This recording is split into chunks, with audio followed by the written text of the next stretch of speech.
to the city clerk. The cards are located near the doors at the back of the chambers. Madam Clerk, please take the roll.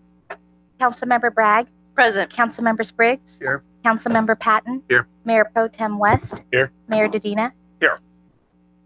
And now it is my pleasure, we're going to do the Pledge of Allegiance with Carla Gonzalez, a 6th grade student from Nikolov School, will lead us in the pledge. And Carla's teacher, Ms. Ramirez, states, Carla exhibits so many qualities that qualify her for rewards such as this one. I knew she was a student that would take her work seriously, put in great effort, and show integrity amongst her classmates. She is quick to help other students and has quickly become a student mentor in the classroom. I am proud to nominate her as well as proud to be her teacher. Wow, that's nice. Anyway, please stand for the Pledge of Allegiance.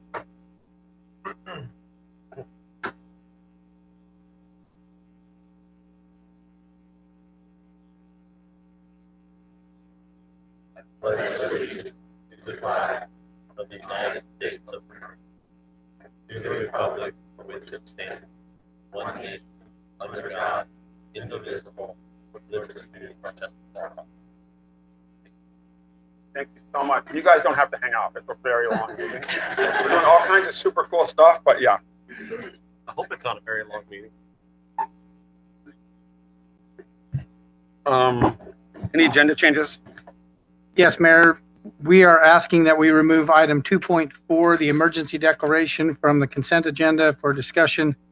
And there is also some last-minute agenda information on the minutes that are also on the consent agenda. Other than that, that's the only change. So 2.4 would go before reports, and we'll just go right after the consent item. That's fine. Okay. We can do it right after consent. That's fine. Yeah, okay.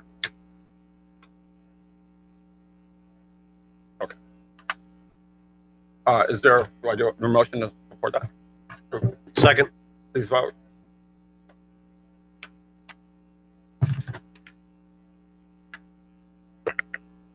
Great. Now we have council reports, assignments and committees. Mr. Mayor, I need you to vote. I did, yeah. Oh, I didn't. There you go. Sorry. Half the time the lock thing doesn't come up there. Oh. Motion carried unanimously. Great, thank you. Starting with Councilmember Bragg. Thank you. I did attend the Sandag Transportation Committee meeting, and again, we were reviewing the San Diego Forward Plan, which we seem to be spending an awful lot of time on, but it's an important issue, and I appreciate that. I also did attend the LAFCO meeting on Monday, and the meat of that meeting was consumed with a healthcare district reorganization, and that went through without any opposition at all. I did attend, as many of us did, the Chamber of Commerce ribbon cutting ceremony on February 28th at their new dig, 1221 Palm Avenue. It was a grand event, so very well orchestrated and very well attended.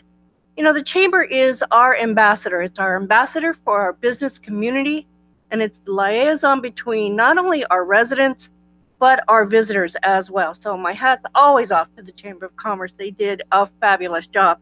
And I did want to note that the Taste of IB has been rescheduled to Saturday, April 28th. It's one of their signature events.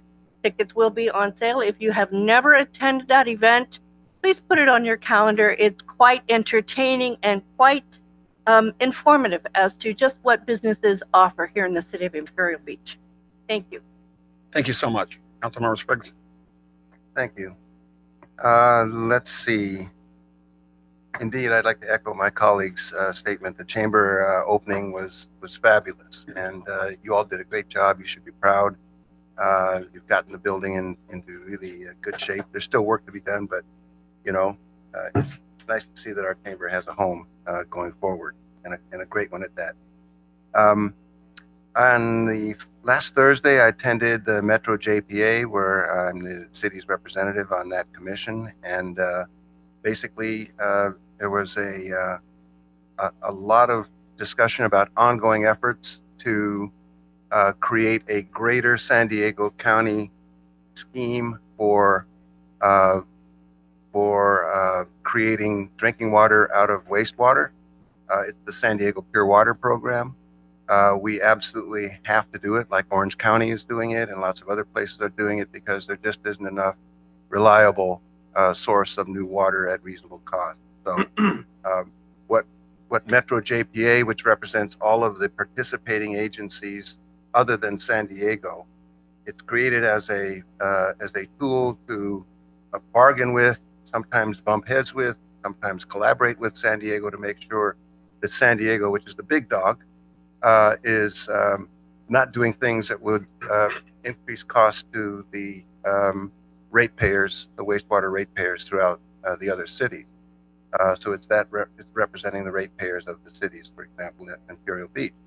So what we are in right now is probably a golden era of cooperation between Metro JPA and the city of San Diego on multi-billion-dollar infrastructure going forward to ensure that for the foreseeable future, this area, San Diego County, has a reliable source of drinking water, and including working on options to reduce ocean discharge through Point Loma, reduce the size of that plant so that if the city ever does have to upgrade it to secondary treatment from advanced primary, which it is right now. I know there's a lot of technical stuff, but if they do have to upgrade it, it won't be $2 or $3 billion. It'll be much less than that, to the extent that these plans can reduce the size and the amount of sewage going through Point Loma. So there's a lot of good work taking place there that's going to save us all a lot of money and ensure our water supply for our children and grandchildren. I attended on Monday because the mayor couldn't make it. The regional task force on the homeless, which is a sort of SANDAG associated group. And the keynote speaker was the former mayor of Houston, Texas. And Houston is about 5 years ahead of San Diego when it comes to an integrated approach to taking care of the homeless situation, including housing and services that are wraparound that go along with the housing. On yesterday, I spent the day at the San Diego Climate Summit with a lot of scientific and other experts looking at the impacts of climate change on our entire region and what can be done to mitigate some of those changes. We received some kudos for our agreement with SDG&E, the Eco Choice agreement. Some of you may have been in the audience when SDG&E was here, and we mentioned and talked about that agreement, which is to draw more and more of our power from renewable sources as opposed to non-renewable sources. And SDG&E is one of the leaders in moving forward to produce electricity from renewable sources, and we're getting a larger and larger piece of those renewable sources of electricity. So all in all, it was a very good conference, and once again, I think Imperial Beach is recognized as a leader in the effort to create a sustainable environment. Thank you. Yeah, just one thing. I want to thank the staff and the mayor. We had a great State of the City event, and I think there were close to 200 people at the library, standing room only. And Imperial Beach really is doing great. So thank you, Mayor, for a great speech. Well, thanks, I appreciate that. That's a team effort, by the way. So anyway. So I spent the week in DC at a bunch of different conferences that were very interesting over the week. First of all, I was lucky enough to participate in the National Bike Summit, which was held in Washington, DC, where they brought together a lot of different groups from DC is an amazing bicycle-friendly city that is well ahead of most of the communities. But it was very interesting, though, that we talked about. I had some Lime bike, and they have spin. But the thing that was really interesting is that they hadn't really embraced, and I got to speak with the national director about how to use the data that's in these bicycles through their GPS. And it was really interesting to bring that to their knowledge. And in fact, I was talking about our heat maps and the way that you can really find out. So Zach, that's all going back to Lime Bike, but it was a great conference. like-minded people wanting to embrace alternative transportation, and it was a fantastic event. This week, I don't know if you know this, but this is actually the Food Waste Preventative Week from the March 5th through the 9th. Each day of this week, you can really focus on different ways that you can look at how you are impacting and really reducing the amount of food that you throw away or the amount of waste. And they actually go on the Sandag website. There's a hashtag Save the Food CA, and the San Diego County CA has got a website as well. And you can actually look at the different things that they're doing each day, so you can help to reduce the amount of food that you're wasting, because food that's wasted in San Diego County could feed an entire city in most places. So it's a really good product. Today, I actually toured the cross-border express facility, and I think it's an amazing facility if you've never been down there. But one thing that I think, looking at you, they're really interested in trying to figure out a way that we can work with us to improve tourism based from the Mexico coming to Imperial Beach. So I think I gave Andy the card, and we can definitely hook up with them to hopefully find some different ways that we can be the first beach that people see when they come across the cross-border express. So, and by the way, I don't know if people know this, but the first nonstop flight to China is actually going to be in Tijuana, and that starts this spring. So, really interesting flight that's going straight from Beijing to Tijuana. So it's our airport couldn't support that, but Tijuana can. So it's great. I wanted to bring out our Sierra Service Project is coming this summer. These are, if you know people who need wheelchair ramps, stairs, and porches, fences, or just some exterior, interior, I'm going to leave these with Ed so you can get a look at it. And they're also looking at volunteers if you want to participate in it. It's all summer. They're going to be spending the time in our Boys and Girls Club. It's a great project, great ways to give back to the community. So if you're interested, this weekend, I know we got rain coming supposedly, but don't forget, we got lots of things going on. We got the San Diego Yoga Festival that's happening starting on Saturday and Sunday. There's a rumor, I'm not sure if it's true, but the mayor actually may be doing yoga at that event. I think, yeah. So I think he's actually going to be on stage doing it, but yeah. But that's going to be happening. That starts at 8:30. They have live music. They even do yoga with their pet, childcare, and actually conferences at the Dempsey Holder. During that time, also, we have the Suncoast Co-op is going to be doing muffins, yoga, and swag at our surf camp from 8:30 to 11. Looking forward to that. And it's really kind of our founders club of the co-op is going to be giving back. So it's going to be a great day. And last but not least, Battle of the Bands, 10 to 5 at the sports park. So you guys should come out. It's sponsored by our IB Sheriff and the IB Boys and Girls Club. And it's going to be a great event. I know I was just driving by my neighbors. They had the garage open and they were rocking and rolling, practicing for this weekend. So it should be a good event. So that's it. Great, thank you. I just wanted to thank the library and the city staff, especially Ed V, the legendary Ed V, for helping, and all the city staff for organizing a great event at the State of the City.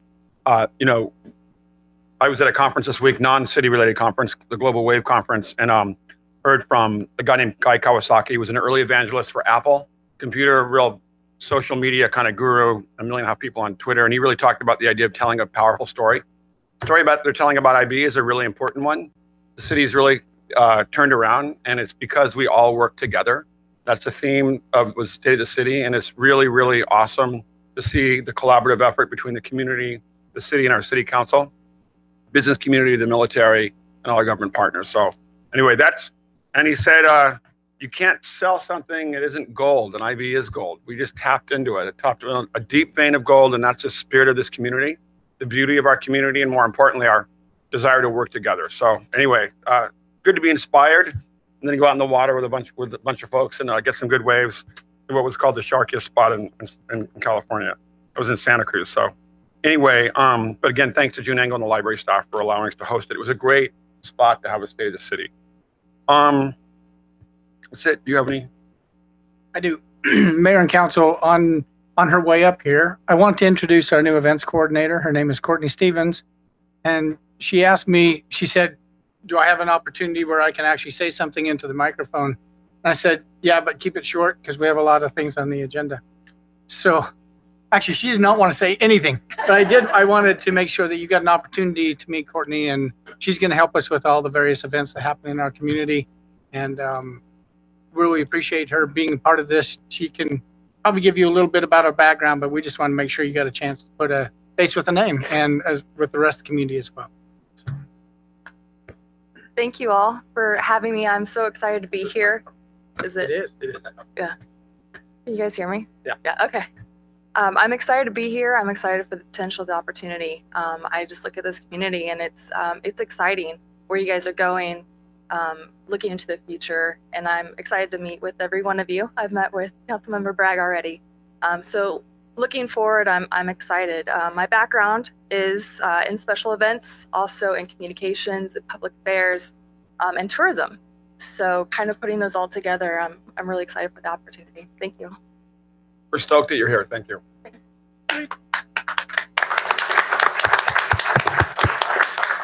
And then I think our Director Helmer has a couple. Director Helmer, I like that. Oh, Should be Couple wearing a announcements. tie, We're starting the second phase of improvements at the dog park starting on Monday. Unfortunately, the dog park is going to be closed from Monday through the 23rd, so probably about 2 weeks. We'll try to get it done as quick as possible. It's putting up that final fourth fence that's on the south side of the fence line. We got 4 benches going in.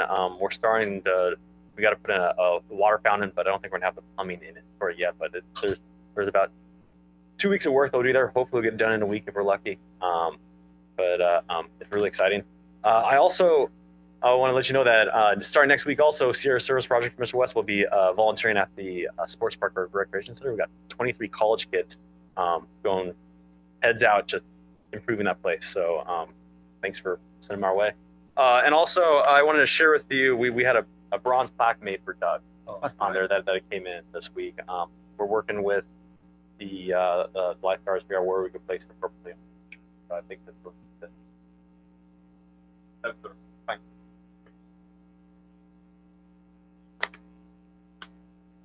And while Chris is leaving, I just want to make sure, this is part of the, as you know, South County EDC contributed part of the money towards this plaque. So we wanted to thank them again.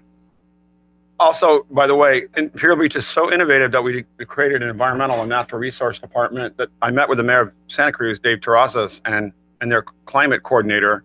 And they're actually looking to IB as a model for how to create an environmental department because the city of Santa Cruz doesn't have one. So they're contacting Chris to follow up on how do we set up an environmental department. So it's nice to see an old school city like Santa Cruz with a lot more resources than we do, looking to IB as a model. So good job, Chris. Anyway, it was nice to tell them that you're a UCSC grad. So anyway. yeah. He couldn't afford to live there. So Director Helmer has to stay here. anyway, so we have a speaker. Anything else? No. Thank you, Chris. So we have speaker slips. Marsha Bachman.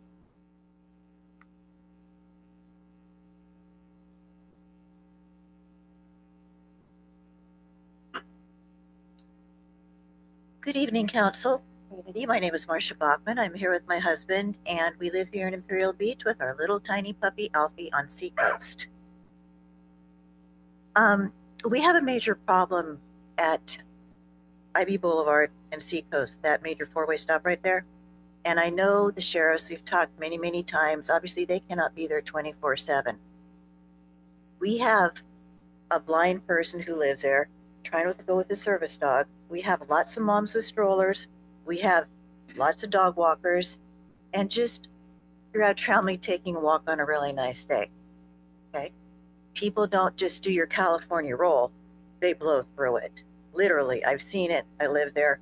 I can spend the days counting if I choose to. When you come from Palm Avenue to IB Boulevard, you have the delineators right there to say yield. Okay. A lot of people will stop even though there's nobody in the vicinity. Instead of yield, they stop. Okay, which is all right. They're taking action. But then when we have a four-way stop at that intersection, it doesn't matter. We need a wow factor. We need blinking lights. We need to take some kind of action there. I myself have almost gotten hit. They go through, oh, there's a person there. And from you to me, just wait for me to cross the street. You know, it has hit people. Like I said, that is a major concern that we need to deal with before more people get hurt.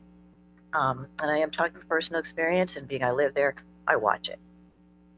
I don't know, you know, if you can put blinking lights, speed bumps, signals, I know are probably going to be very expensive, but it is a major concern for the entire community, and I think it should be strongly thought about, for lack of better words.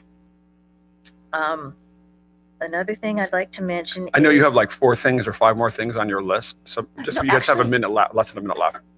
Actually, I brought notes, so I didn't forget. Oh, okay. Really quick, we have the Wheels of Hope in San Diego for the homeless. It'd be nice if we could start a program like that here, or any kind of a program of that nature to help. We have a lot of support for the Dog Beach. And last but not least, thank you for stepping up for us and showing us that IB is a force to be reckoned with the Tijuana sewage spill.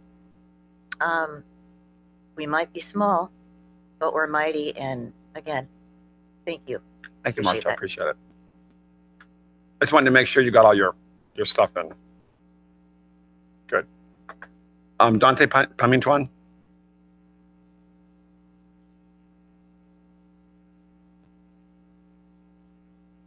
Good evening, City Council, Mayor, City staff, community. I'd like to bring up 3 points here today. I don't know if anybody read about this morning's paper about the dockless technology that's going on in San Diego with the scooters. It's really created a lot of community concern and regarding safety and regarding the way that it was rolled out. So I wanted to talk about the way that our dockless technology here in Imperial Beach was rolled out. And well, okay. Yeah. Sure. Okay. Yeah. Okay. I just wanted to bring up that dockless technology with the scooters, because Imperial Beach, I mean, we're being used as an evaluation site for the rest of the county. So, okay, all right. So I wanted to say thank you for the State of the Union address. I'm sorry I missed it. I was working, and I also wanted to say you guys did an awesome job here with the lawsuit. So, wanted to thank you guys for taking that step and making it a reality. So it really is a good statement, and we'll see where we're going to go from that. So God bless Imperial Beach. Okay. Okay. Thank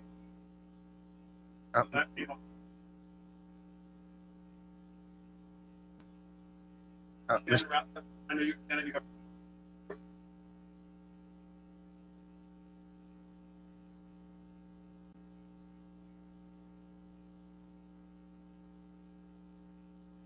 Hi, I'm Shannon Ratliff. I live at 1237 8th Street. I'm a resident here, and I'm also here on behalf of Suncoast Market. I'm the vice president of the board there.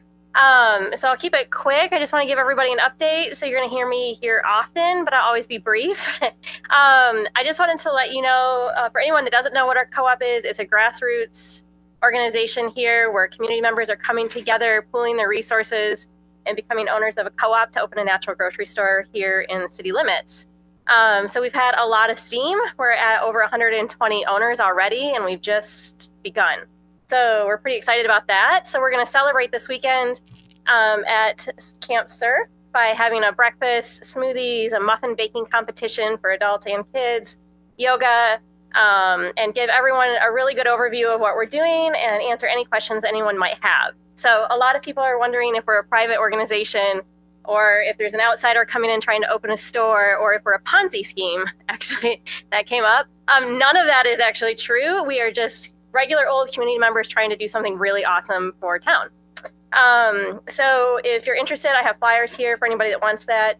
But we do really want people to come. You get a free festival pass for the yoga festival this weekend. So that's $188 just for coming. And if anybody wants to come and become an owner or learn more about it, you can see our Facebook page, Suncoast Market, or suncoastmarket.coop is our website. So that's it. Thanks so much. And then now I'm going to move into the resident part. I just wanted to see if the road that goes into IB Charter School is where the parents go in and out for drop-off, for carpool. And currently there's no marking on the street, and you would think common sense would prevail and that people would know that it's 2 lanes going in and out, but that's not the case. There's a lot of people cutting around traffic, and again, this is the school, in front of the school. And so it's dangerous. I talked with the crossing guard there, and his suggestion of what he thinks would improve it is just painting a simple line right up the middle with arrows going one way and the other. So he said that when talking with the administration that the city was responsible there because I think it's maybe not a driveway, but a road or something. So I just wanted to ask that you guys look into that. Hopefully it's really simple and you can say done.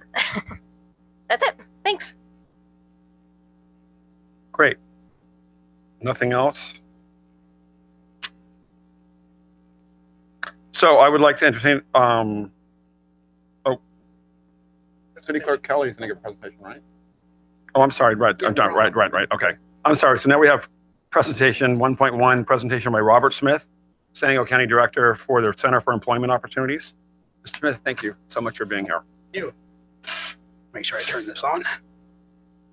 Thank you for having us here tonight, and thank you for the community for being here as well. And I'll jump right in because I know I can get a little long-winded, so I'll try to stick to the slides.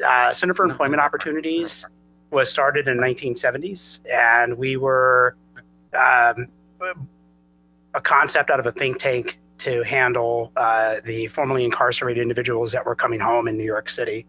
Fast forward 40 years later, we are 19 sites across the U.S., and we are working in 5 sites here in California.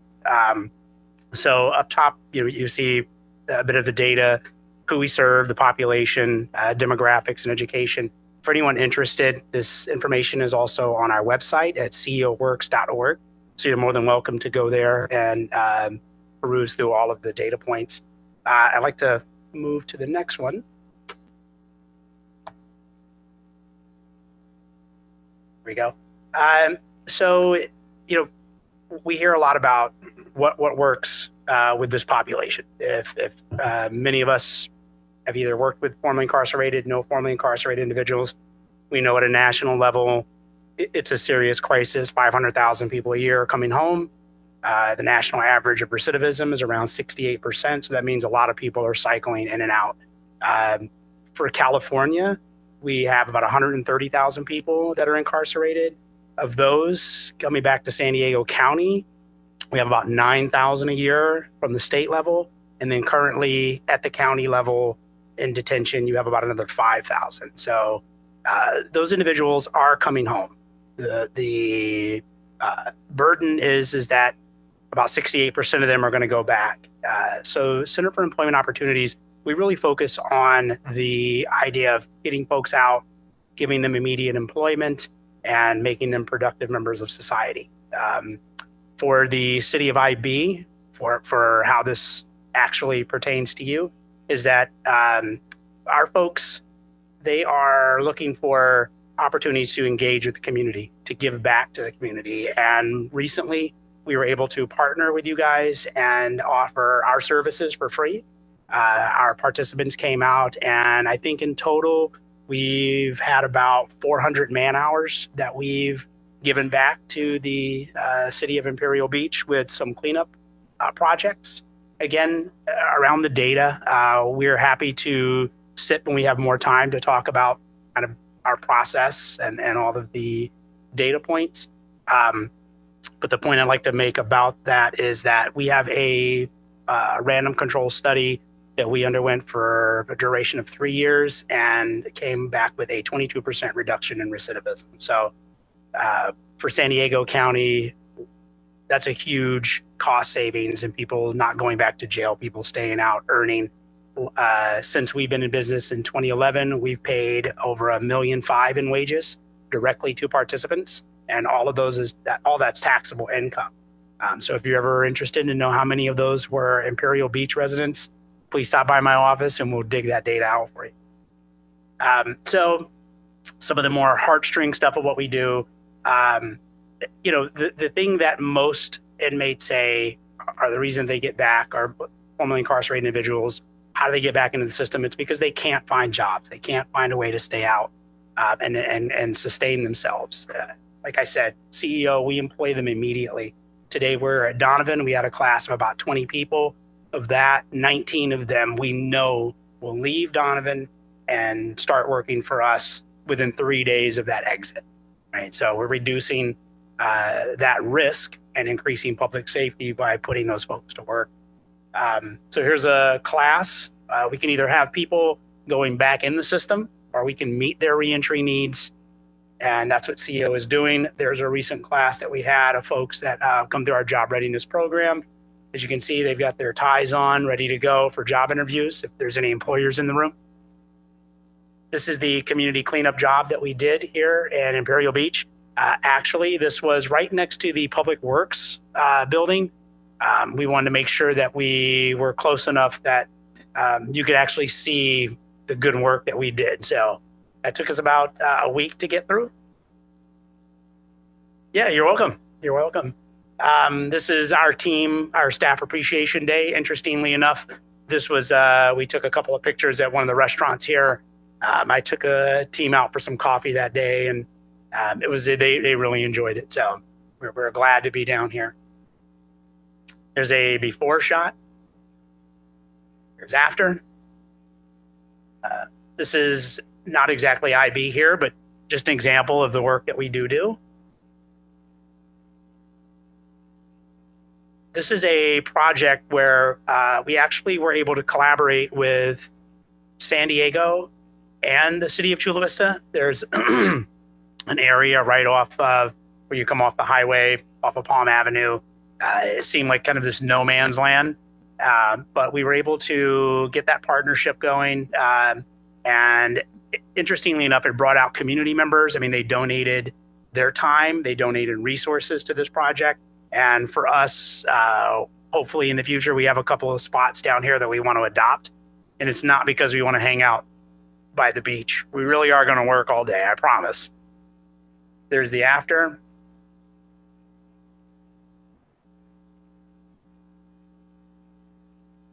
And I believe that's the last slide. So the effort is we're still trying to move forward. We have a couple of folks that are interested in potentially sponsoring some of this work, some corporate partners that want to get involved and do some community cleanups. And so we hope that in the future, we'll have more spots like this down in IB that we're able to come down and participate and give our folks really a meaningful day's work to be able to hold their head up high, regain their dignity. You know, these lots are great doing this and the end product, but it's the building back of individuals' characters. So we really appreciate you guys allowing us to come down here and do that, probably just as much as you appreciate the end product. So thank you very much. Thank you very much. I know Mr. West, you had. Before you leave, Robert, it's good to see you again. And it was really nice to meet you at the South County EDC when we started this almost a year ago, it seems like. And, I'm really proud of your organization and the things you've done. I've had many of I've been speaking around the county to a lot of my fellow council members and telling them about you and your organization. And obviously it's going to good things. So thank you. I'm super stoked about it. And I think that addressing that recidivism is so important, and what you're doing there is incredible work. So thank you. And your whole team, really nice to meet everybody, and you should be really proud of yourself. Yeah, we really are. We're really proud of the relationship that, we have here. So Mayor, thank you. The team working with them has been great. Andy, Chris, Mark, I mean, just wonderful. So. Well, I'm really glad you guys cleaned up those lots. They drive me crazy. And so I would have done it myself. That was San Diego side too. So you can spend a lot more time in San Diego. But yeah, we loved having you guys. And, having grown up in this community, I know how important that issue is, and having people I've grown up with being incarcerated and get out and know the difficulties they face in getting employment and getting back on the straight and narrow path. So really appreciate it. It's a really, really important project, and it saves taxpayers huge amounts of money by not having them incarcerated. So. Yeah. So the next one, we'll make sure we give you some heads up, and hopefully we can get you out and take some pictures with the team. Great, thank you. All right, thank you.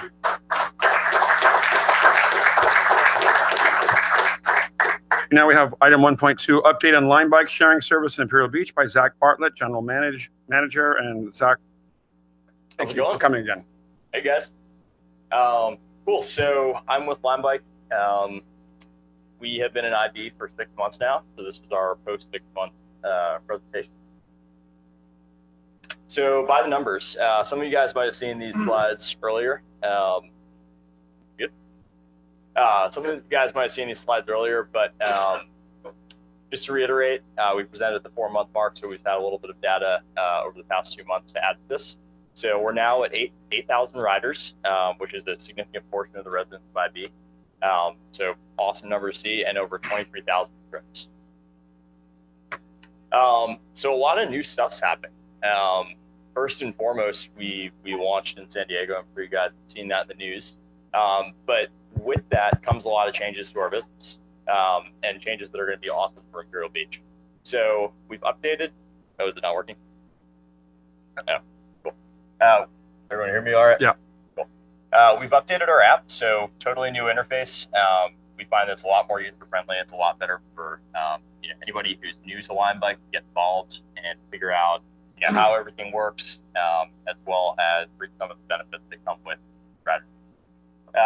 Brand new fleet of vehicles. So in addition to getting brand new vehicles, we've also almost tripled our fleet size, which means more vehicles to cover more lands, and hopefully better service. We've also doubled our hiring, and I'm happy to say that just under half of that class is IB residents. This was our first city. They were familiar with technology, so who better to represent Line Bike in the community of San Diego than residents? And actually, one highlight in that group, one of our oldest operations specialists was actually recently promoted to operations manager. As far as the data, so warmer weather leading to more active riding. We've seen a big increase in some of those sunny days that we've had. And actually, it's led to more time online. So we have 8.5 minutes going from 8 minutes for our average ride time. Still in the same area, but you can tell we're riding for a little bit longer now. Average ride distance went from 1 to 1 point. So same story. People are spending a little bit more time on their bikes, and that leads to greater environmental impact. So together, new numbers, 600 trees we've saved, 10,000 pounds of CO2, awesome, and 12,000 vehicles. As far as the calorie count, that's always a fun one to throw out there. We're up 520,000 calories, which equates to about 920. And so this is actually really cool. So anyone who was around for my last presentation presented a heat map, just high level view of some of the data that provide. So that little one up in the top left, 4 month shot, down here is 6 month shot. So you can see that it's actually become fully saturated.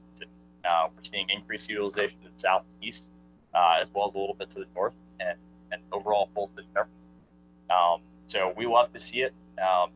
If you can see kind of toward the coast there, that's just absolute coverage. So amazing utilization, really good community impact. And to finish out, so new products and new places I mentioned that we found in the city of San Diego. Huge territory. What that does for Imperial Beach is actually, we're not restricted by political boundaries.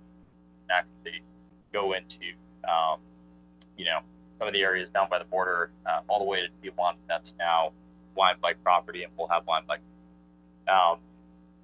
And as far as the new products go, we now have, in addition to our 3 speeds of bicycles, we also have electric assist bicycles, which is the gentleman to the far right, and then the gentleman in the center is on electric scooters. So we'll hopefully be rolling those out all across San Diego. We have a few on the ground now. We're still trying to get our fleet numbers up, but when we do, I'm sure we'll have a couple going around real well. And last but not least, thank you. It's been an awesome 6 months. Really proud of what we've achieved in this community, and looking forward to the next. Zach, Bear with me. Thank you for that presentation. Why don't we have our public comment person speak? And then if we have Dante, if you want to speak, and then we can the council can ask questions. Is that okay? Great, thanks. So why don't you sit down, just hand Ed the microphone, sit down, and then we'll call you back up after if we have questions. Is that okay? Good. I'm sorry? How many?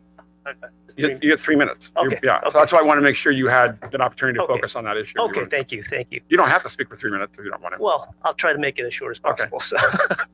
So, wanted to talk about the rollout of Line Bike and the technology, the dockless technology that happened 6 months ago.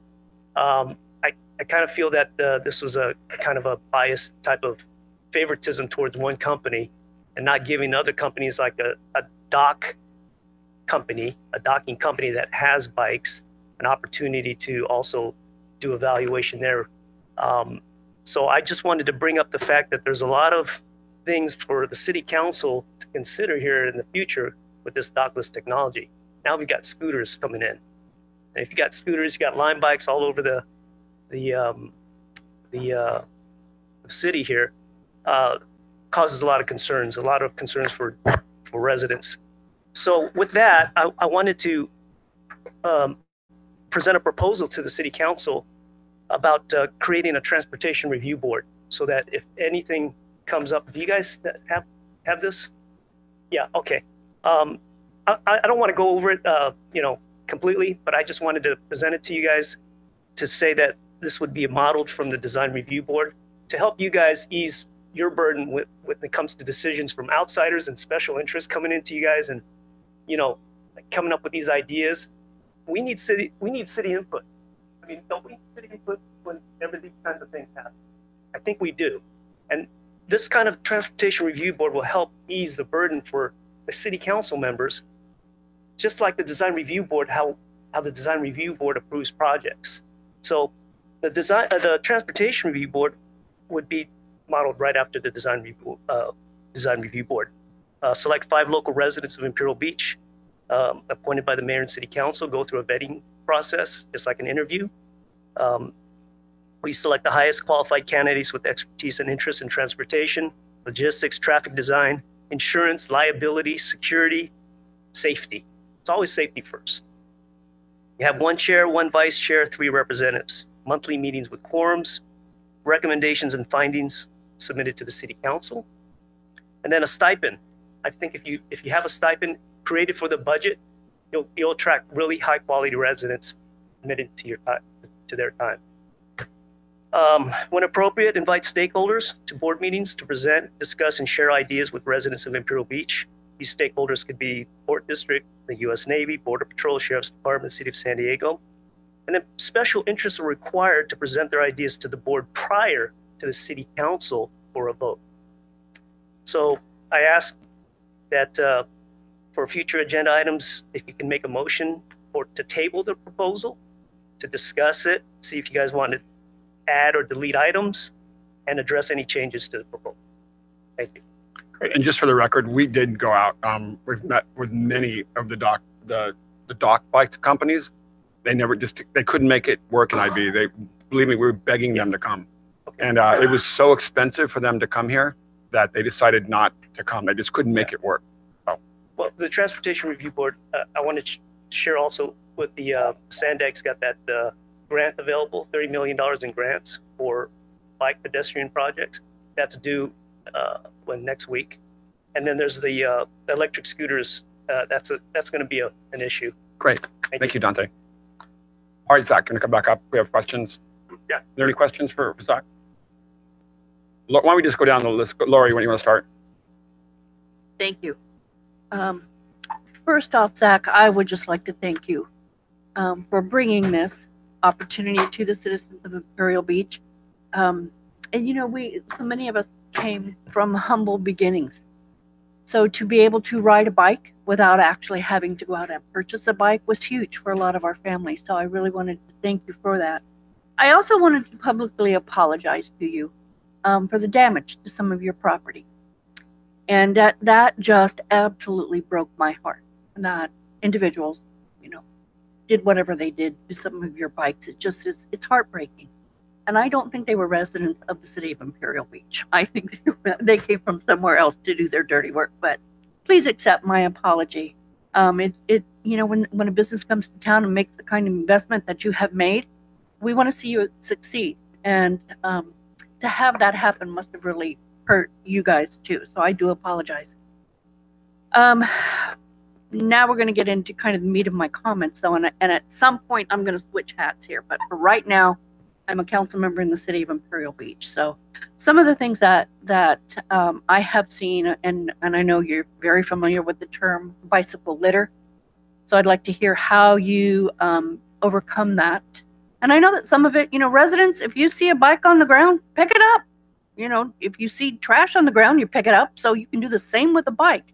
However, I wanted to know what happens when somebody does pick up that bike and ride it and move it out of the way. So I don't, does the alarm go off, and is that maybe why people aren't doing it? And I just wanted your opinion. It seems to me that people are parking them in a little bit more organized fashion, and I don't know if that's your staff or the citizens of Imperial Beach just getting used to, how they should actually be doing it. I do have concerns too about the electric scooters and the electric bikes. Always safety.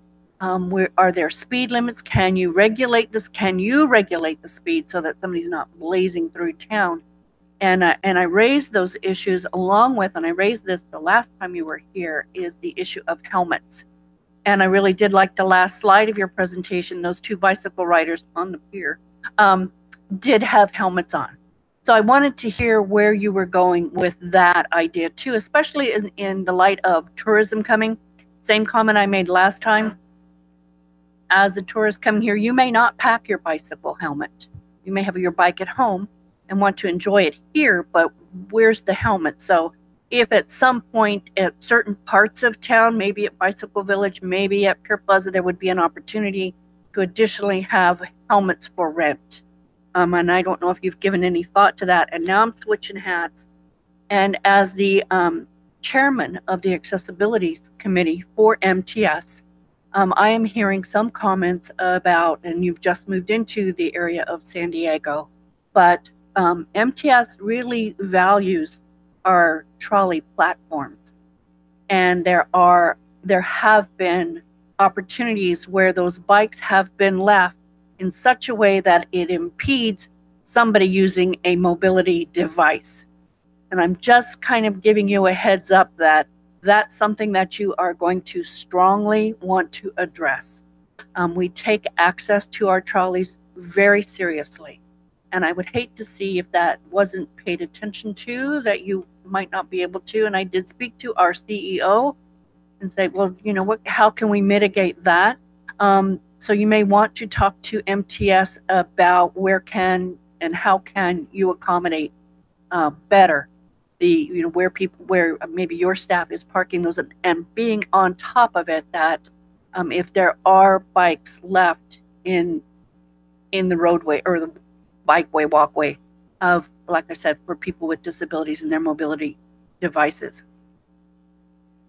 And this is a good story too. And you had spoke about it earlier. I'd really like to see you get out in front. We were the first city, and really sell the sizzle of this. And at MTS and here as well, we're really interested in that first mile, last mile. I know you get that. That's what impresses me about this program. And additionally, if you can work with the Navy as far as, and I know the problem as well as I do, the Navy personnel will take the trolleys and get them off the strand and get them off their cars, but it's from where we drop them at the gate to where they actually work on base. So is there an opportunity working with maybe the military working group? Is there a way that we could utilize Line Bike with the Navy? So I know that was a lot. I do apologize, but I was just so anxious and excited to have you here this evening. And again, just wanted to thank you for bringing this to us. Mr. Pambatuan, to your point as well, the docked bicycle stations really don't fit the way people are riding these days. And you'll see that now coming forward with car sharing, where somebody will pick up a car on Seacoast Drive and drive it up to Vaughn's and leave it, and somebody at Vaughn's will bring it back. So there's all this technology emerging, which is really exciting. But Zach, if any of those, if you remember anything that what I said, if you wanted to jump in and clarify any of it, go right ahead. I'll do my best and Yep. work backward from most recent. So first off, thank you for your comments and questions. I appreciate it, and happy to hear that members of the council are so in tune to our business and what we're trying to achieve here. So first one I remember is the Navy. Happy to announce that we're actually meeting with NASCO and the Navy tomorrow night. That we're well underway with those discussions. And I definitely see a partnership moving forward that could benefit IP. Let's see, moving backward from there. Hey, I Zach, can touch on, yes. Do you want to mention about your agreement with Marine Corps Air Station though too? Yes. So that's was kind of actually- something that you can kind of lay in. That was actually just finalized in Quantico today. We're going to be putting about 400 bikes up in Miramar. We're going to be the first bike share provider for U.S. military. Hopefully that is a fruitful partnership and a good solution for the troops on base. They've requested that. Our CEO is mulling it over. As far as helmets, definitely something we take very seriously. There's logistical issues with providing a helmet to every person on every bike. We've actually considered possibly putting them in the baskets, and you kind of run up to sanitary concerns there. So it's a problem that we're constantly, trying to find creative solutions for. We're actually working with a company that does environmentally friendly and biodegradable foldable disposable helmets right now, which is prototype in development. It's moving slower than we'd like, but we are working.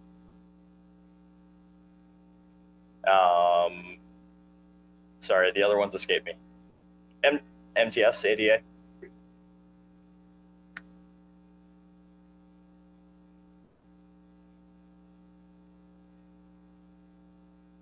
Sure. Sure.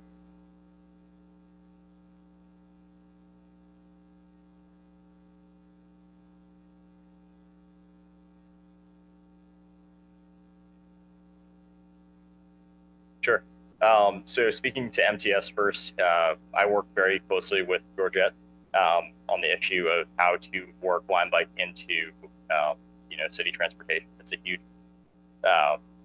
huge issue, and it's a huge undertaking that we're trying to go into. We're obviously trying to be respectful of that land and figure out a solution that works. As far as repositioning bikes, you kind of hit the nail on the head. The bikes do have wheels. We like to think they aren't that heavy. So if you do appreciate the business and you do happen to see one in the way, we really appreciate it. You could just kind of move it to allow room for that person in the wheelchair to get by. In addition to, doing our 24-hour, 24/7 maintenance checks, we also do just spot checks around the community. So if we happen to see something that is blocking, ADA transportation, anything like that, we'll stop and we'll rearrange it. So some of the stacking is hard. Councilmember Spriggs. Yeah, I had a couple just follow-up things. The having to do with the spot checks, maintenance checks, repositioning. In light of the fact that you're taking on San Diego now, I mean, this is huge for you guys. I mean, I can't imagine any company going from a community of 27,000 to a community that's maybe 15 times larger, and without some growing pains. So I guess one of the key question I have is, how are you going to maintain the quality of service? In fact, to some extent, as suggested already by comment heard, improve the quality of service in Imperial Beach when you've got this big behemoth challenge in front of you. And secondly, I think one of the key connections here, and I wonder whether my colleague will agree with this, is how do we connect the trolley station at Palm Avenue as a commuter point for residents. And now that you've got San Diego, that's in San Diego, this is a really good opportunity to see what the usage is for Imperial Beach and South San Diego residents using Lime Bike to and from that station, and whether there's a way to increase it. I would even suggest, because that might even be an opportunity for a rate reduction of using And just as a thought, because that would be really tying in with the regional transportation system in a very direct way, just like I guess the bus stop did. So those are really my two points, and wanted your thoughts on how that, what you think about the Palm Avenue Metro stop and or trolley stop, and what you think about the challenge of continuing and improving service here. Cool. So Palm Ave, it's something that's definitely on our radar.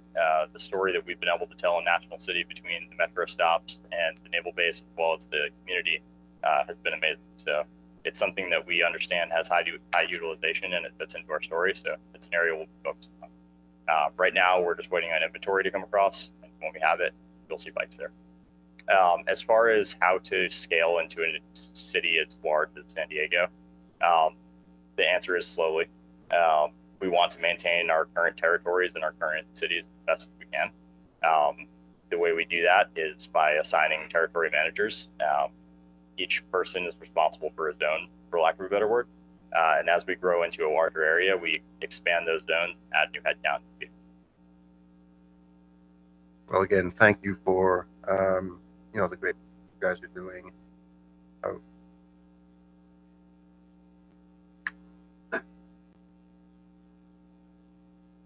It is something we hope you will keep an eye on for Imperial Beach, because there are concerns at some of the public areas. Absolutely. And that's going to mean you guys, we need your help to sort that out. Thank you. Do you have anything? Or Yeah, we have occasionally by my house, we have a line bike that lives out on the sidewalk, and it gets used, quite often. Then it'll be down the street a little for a few days, and then it'll work its way back in front of my house. And, it's getting, they're getting used. And the closer they are to us, the more we use them. I had a mechanic. I needed to take my car to the mechanic, and I'm like, okay, how am I going to arrange for a ride back? And I just like, line biked it, it was just like functional. And the last thing I want to mention, or two more things, I did see a couple kids riding their bikes by, and they were kicking them over. And I saw exactly where they went, and they went to this restaurant, and I followed them in and politely asked them to go pick them up, and they did. And lastly, I just want to give them a high five. Yeah, I took their food too, and then and then finally, it was windy day. I think we hit about 60-mile-an-hour wind, and you know what happens, right? Mm-hmm. Every line bike in IB was on the ground. So I think you just need to remember windy, rainy days. Have that crew out there the next day, because it doesn't look great, and I can't stop and pick them all up for you. Yep. Otherwise, I'm going to be your manager. All right. Thank you. Thank you. Zach, I want to tell you, so while I was back at the National Bike Summit, I want to tell you a little story that I think is a great win. And it was from the Bicycle Mom, who is one of the San Diego Bike Coalition people. When we rolled out the first electric bikes and the electric scooters at the National City, there was a 70-year-old woman who was very interested and decided to get on one of these electric bikes. Now she's an animal. She is this electric bike allowed her to get on a bicycle for the first time, she said, in 25 years. And now she can't get enough of it, because it is a way to increase mobility for some of those people who haven't been able to be mobile in the past. And now she's riding around, and I'm not going to say which council member district. It's not one of ours, but she lives in another community, and now she's taking pictures of all the things that she doesn't like in her community and sending them to the council. And she's doing it all from her line bike.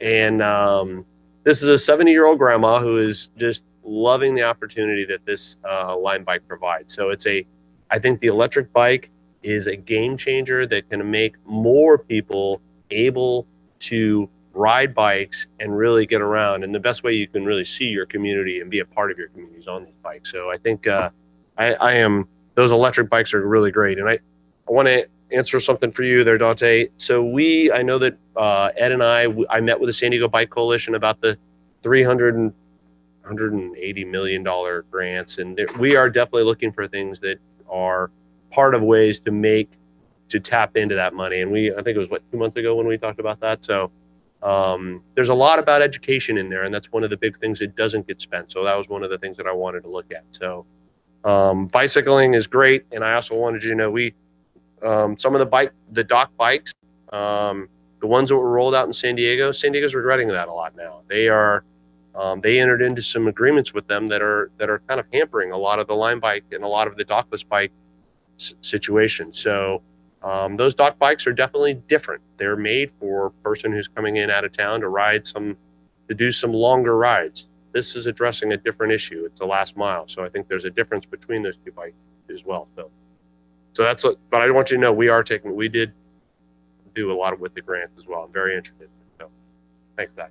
Thank you. Great. Thanks, Zach. Again, great presentation, great data sharing. That and alone itself is invaluable. And I think, you guys are a model company in terms of being data driven and actually understanding the power of data. And I think those heat maps really illustrate a couple things. First of all, people are using the investments we've made in active transportation and making our streets safer for pedestrians and bikes. So that's really important. Number two, when I look at, the way they've been distributed throughout the city, it means that those high school kids that are using those bikes to get to and from school, they're going back to their apartment buildings where I grew up over on 13th Street. But the densest, most child sort of filled neighborhoods, they're also the most underserved, and most of our the kids, the poverty rate's about 30%. So what's really interesting about this project is that the people who need the bikes the most are actually using them, and that's not what we expected at first. We expected this to be a tourist-driven project. It's been really, really illuminating. I think you guys probably have learned a lot as well. And I know that we've been a national leader in terms of understanding how to use that data. It's driven how we've used bike racks, et cetera. So really, really interesting to see how this continues to roll out. But more importantly, I think the use of these bikes by high school students, more importantly by transit riders, has been really, really interesting. And I'm seeing more and more tourists on them along the Bayshore Bikeway. So that's great. So I just wanted to thank you for that. And you guys really set a standard for how a company comes into a community, hiring local, being responsive, being data-driven, being really willing to work with our residents is really, really important. So thank you very much. And we have 6 months to go on this for a pilot project, and I look forward to seeing how it turns out again. I appreciate it. Thank you very much. And now we have, thank you. City Clerk Kelly will give a presentation on the election 2018. Okay. Good evening, Mayor and City Council. This item is being presented tonight to inform you and the public of upcoming elections. And in response to inquiries from the public, I will also review qualifications for running for office, regulations pertaining to signs, provide information on registering to vote, and speak a little bit about the need for election poll workers.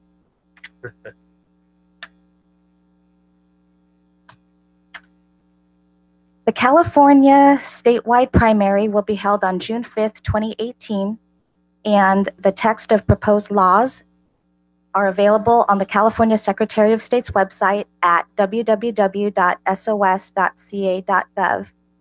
The deadline to register to vote in the June primary is May 21st. On November 6, 2018,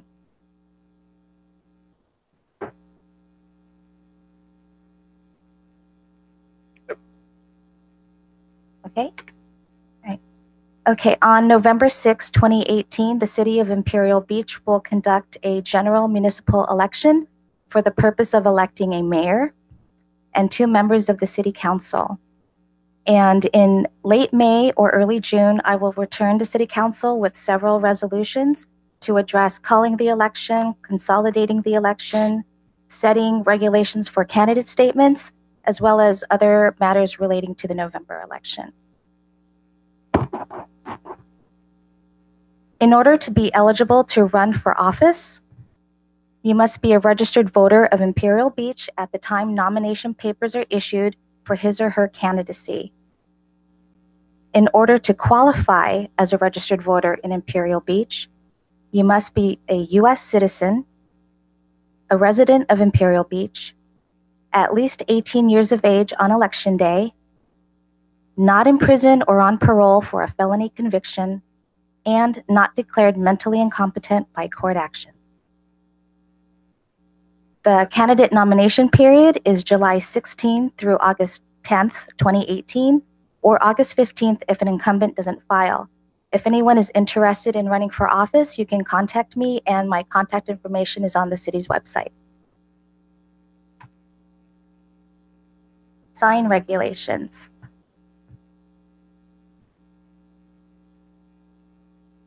Oh, my picture isn't there. When we talk about signs here, we're not just limiting it to candidate campaign signs. It also applies to open houses, garage sales. So I just want to make that clear that this isn't just for candidate campaign signs. So signs shall not be placed on public property, public rights-of-way, utility poles or structures, trees, rocks, or other natural features, and signs shall not be placed as to create a visual hazard or placed in such a manner that they are a danger to the public, unsafe, or in violation of the Americans with Disabilities Act. Also, no sign may be placed on private property without the consent of the owner or legal occupant of the property. A sign placed on public property that is not in conformance with Imperial Beach Municipal Code Chapter 19.52 shall be forfeited to the public and subject to confiscation. And lastly, the city encourages removal of campaign signs within 10 days of the election. So here you see 9th and Palm with our beautiful new shopping center in the background. And it can quickly go from something beautiful as this to a corridor just full of signs. So hopefully people would adhere to our sign regulations, and that's it for that. Okay. All right.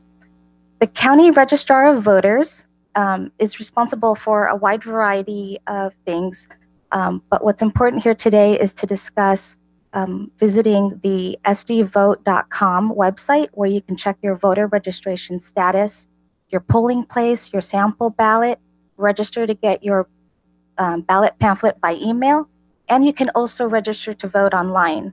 But if you prefer, you can also come here to City Hall or to the library and get a paper ballot or paper application and submit it by mail. And a reminder, the deadline to register to vote in the June primary is May 21st. Okay, here's a subject matter that's very important to Councilmember Bragg, and it's being an election poll worker. So what is an election poll worker? Poll workers are United States citizens who are at least 18 years of age, registered to vote in California, with the exception of students participating in their high school poll worker program. Workers receive stipends in the range of $75 to $175, and there is a special need for workers who are fluent in Chinese, Filipino, Spanish, and Vietnamese. And if you're selected to be a bilingual worker, you'll get an additional $15 added to your stipend. And some facts that are kind of interesting: for every county-wide election, the Registrar of Voters needs over 5,000 poll workers. And they work very long hours, from 5:30 a.m. to 10 p.m. There are an approximate number of 1,400 to 1,650 poll sites all across San Diego County during an election. So the success of an election relies on community involvement.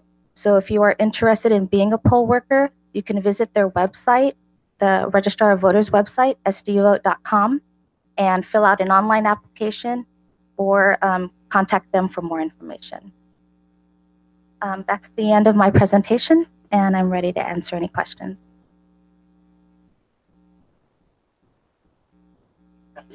I would intervene in democracy.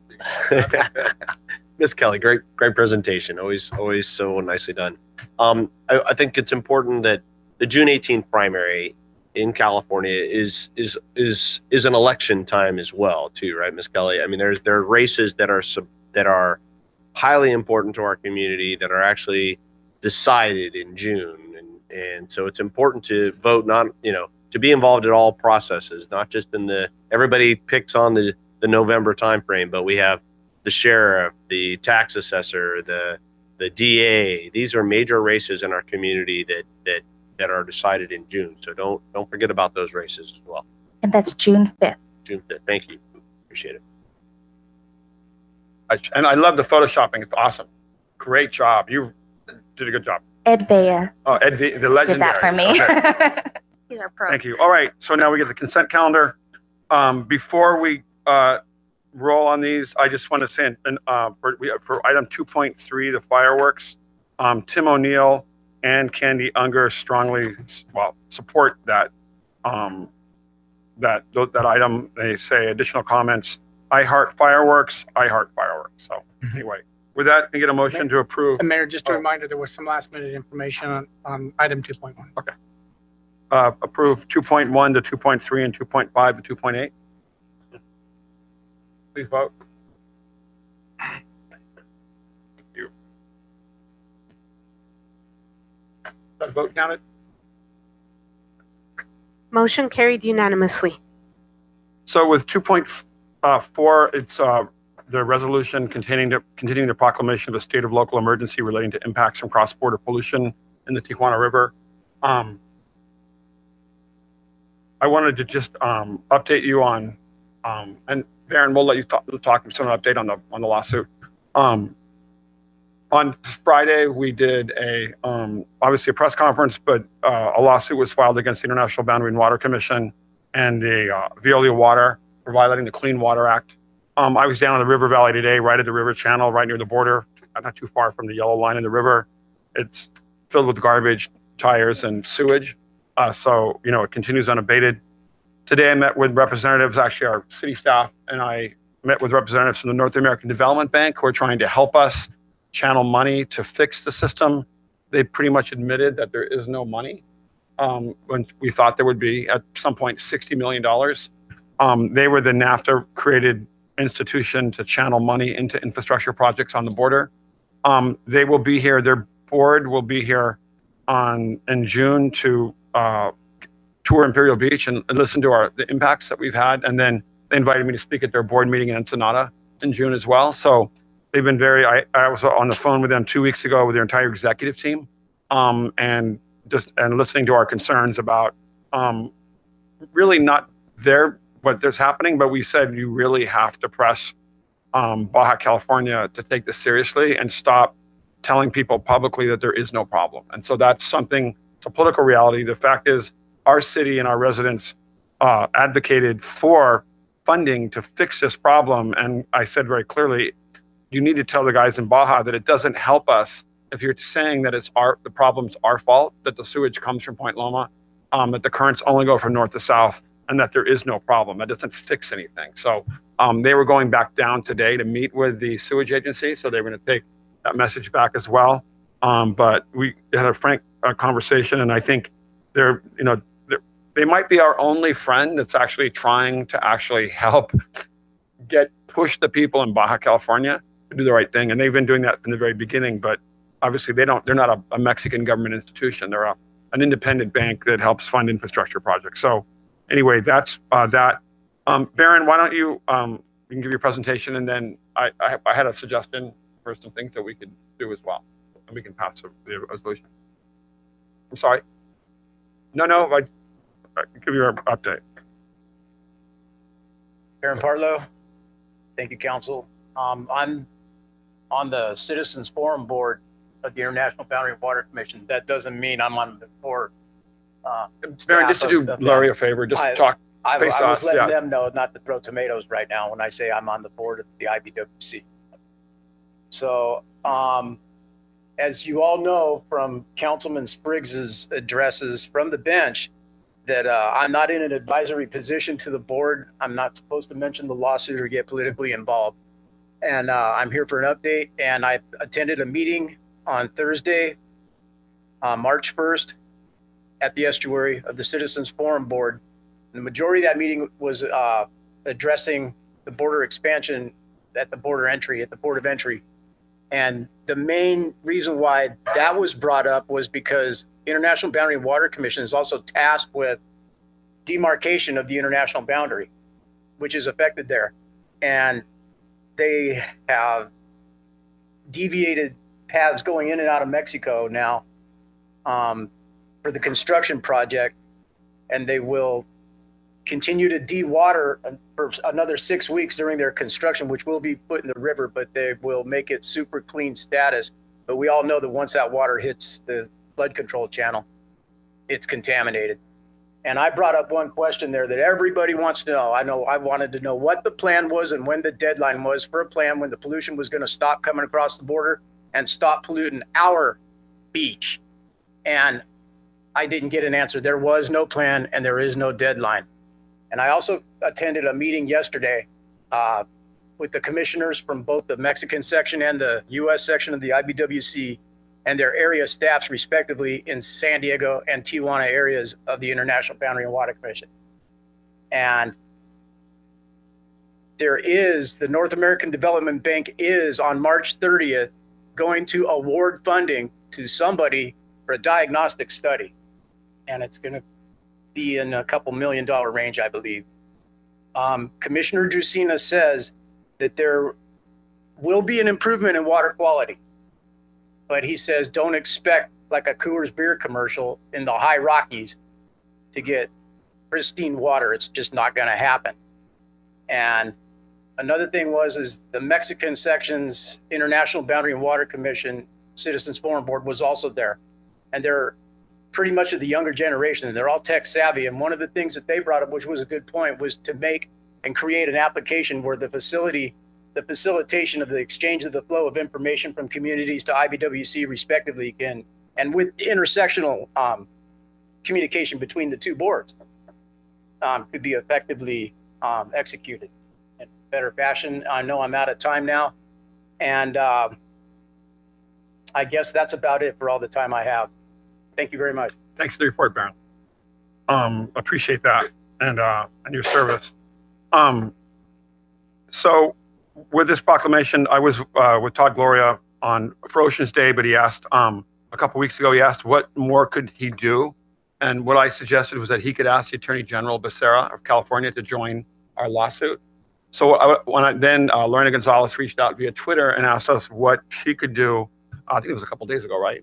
Or maybe it was yesterday. And so I suggested via Twitter, well, you could ask the Attorney General to join the lawsuit. But I was thinking maybe as part of a resolution, we can include, I don't know, amendment or another point that this council could support.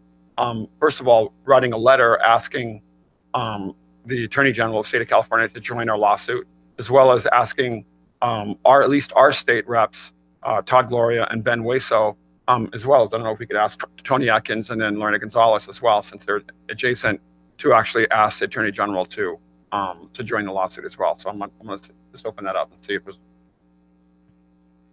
I think we should get, I know Scott Peters is a federal, but it'd be good if he wrote a letter too, and I know he'd be. Well, I was just thinking because it's a state. I think yeah, I got you, but. Okay. Well, we can, anyway. I'm all. So I'd like to. So move. So move is that we can get a second? I think it's. Yeah. I'll second it, and I think it's a great idea. I thought there's already been a slew of letters that you've written. I thought you'd already written to the governor's office about this. I may be mistaken.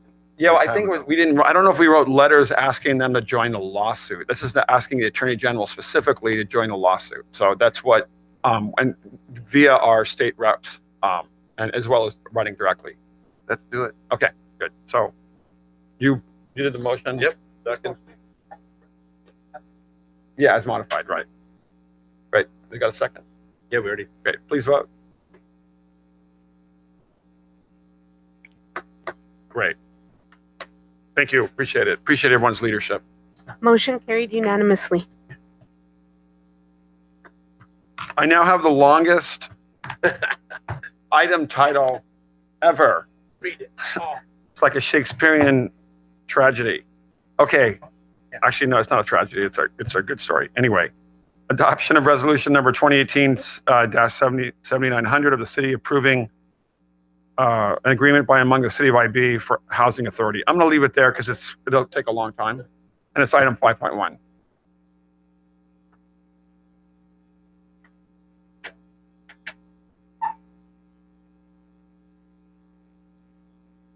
Oh, adoption of resolution number HA 18-18 as well, the housing authority. So there's two things.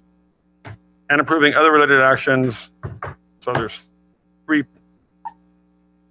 I need to read all of it? Okay, all right, fine. Okay, continue.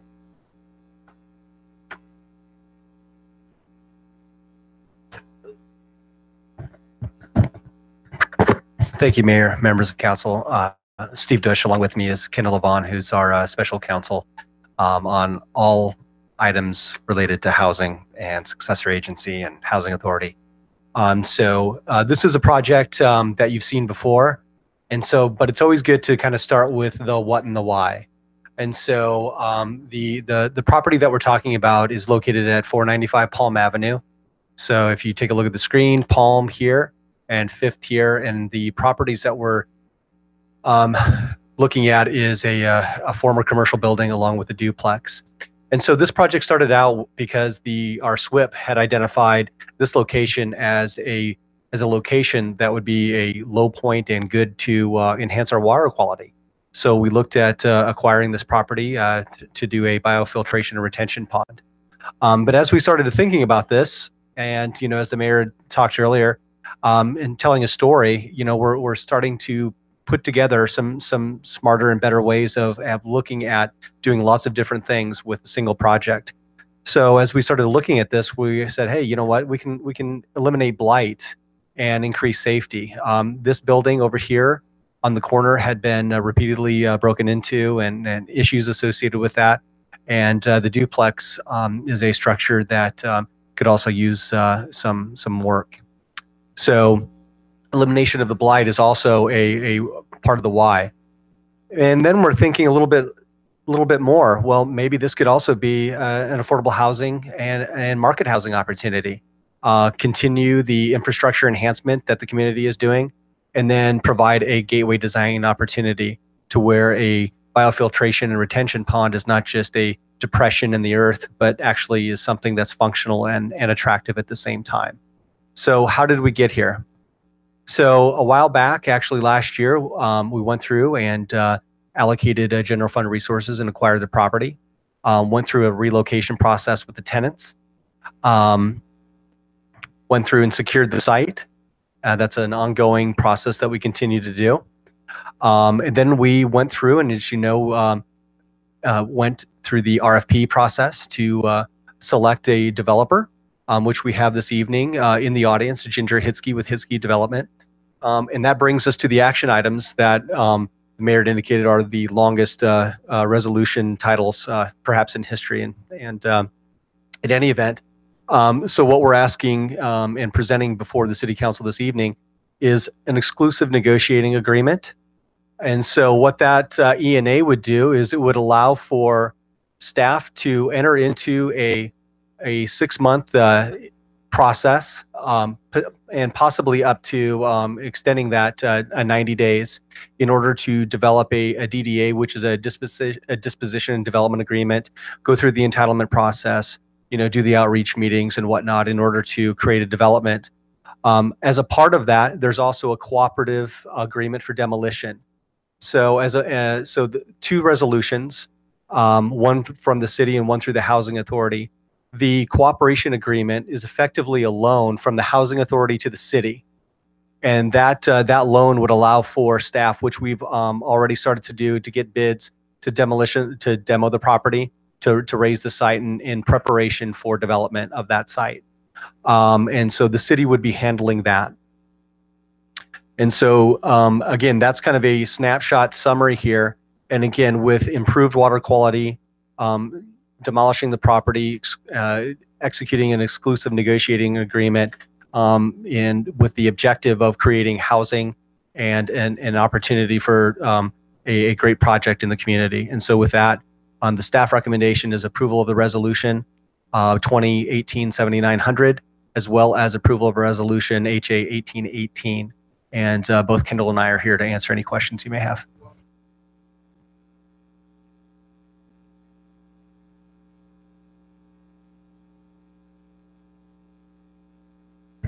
Thank you.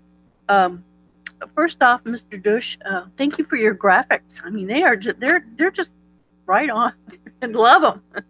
But I wanted to thank you for your oversight, Kendall, you as well, on this project. It was a complex project. There were a lot of moving parts, but what I find to be the most important components of this is a transformational project. This site has looked like it has the entire time I've lived in the city of Imperial Beach, so that we're able to take this corner and actually do some really good things. Again, this is a really good story, and I had talked to Mr. Dush about getting that story out into some trade magazines, because what we're doing here is pretty phenomenal. So, you know, you talked about the blight removal, which is key to what we're trying to do in this city. The retention system, again, this is just what we're doing here is just cutting edge stuff, the affordable housing component. And we have a great partner who has a great track record in our city. Ginger, I'd like to thank you for that as well, and deciding to be our partner. This is just, I think, one of the projects that I hope we see more of in the future. I just want to caution us, Mr. Dush, if you would talk about the revenue source that where this is coming from and what will be left in that. I know there are some other opportunities potentially in the city that we could look at, but I just want to caution us to set a good cadence in these projects. So again, that the community isn't overly burdened with construction. If you would go back to the very first slide that shows the project as it sits right now. And again, this is how it has looked the entire time I've lived in the city of Imperial Beach, only getting worse. So, and we don't have them now. This project is not, I don't even think has been designed yet. I mean, we had some prototypes that you were considering, and I'm anxious to see even more of that. But Steve, if you would just talk on the funding, the revenue source on this. Sure. So I'll talk generally, and then any of the details, Kendall can fill in those gaps. But as it's contemplated, so the acquisition of the property came from general fund dollars, as I had spoken before. And so as we anticipate this moving forward, that would be manifest in a disposition and development agreement. It would include loans from the housing authority, and then the money that the city had paid for the property would also be in the form of a loan that would eventually be paid back. Those timelines and that detail would be outlined within that disposition agreement. And then the loan that the housing authority would be making to the city for the demolition that I talked about, so that there's a 5-year window on that. So if in the event that we could not land on a project with Hitsky for whatever reason, we could get another developer to do that. But if it is Hitsky, and we certainly believe that to be the case, then that $100,000 would be folded into that loan that would then be paid back as well.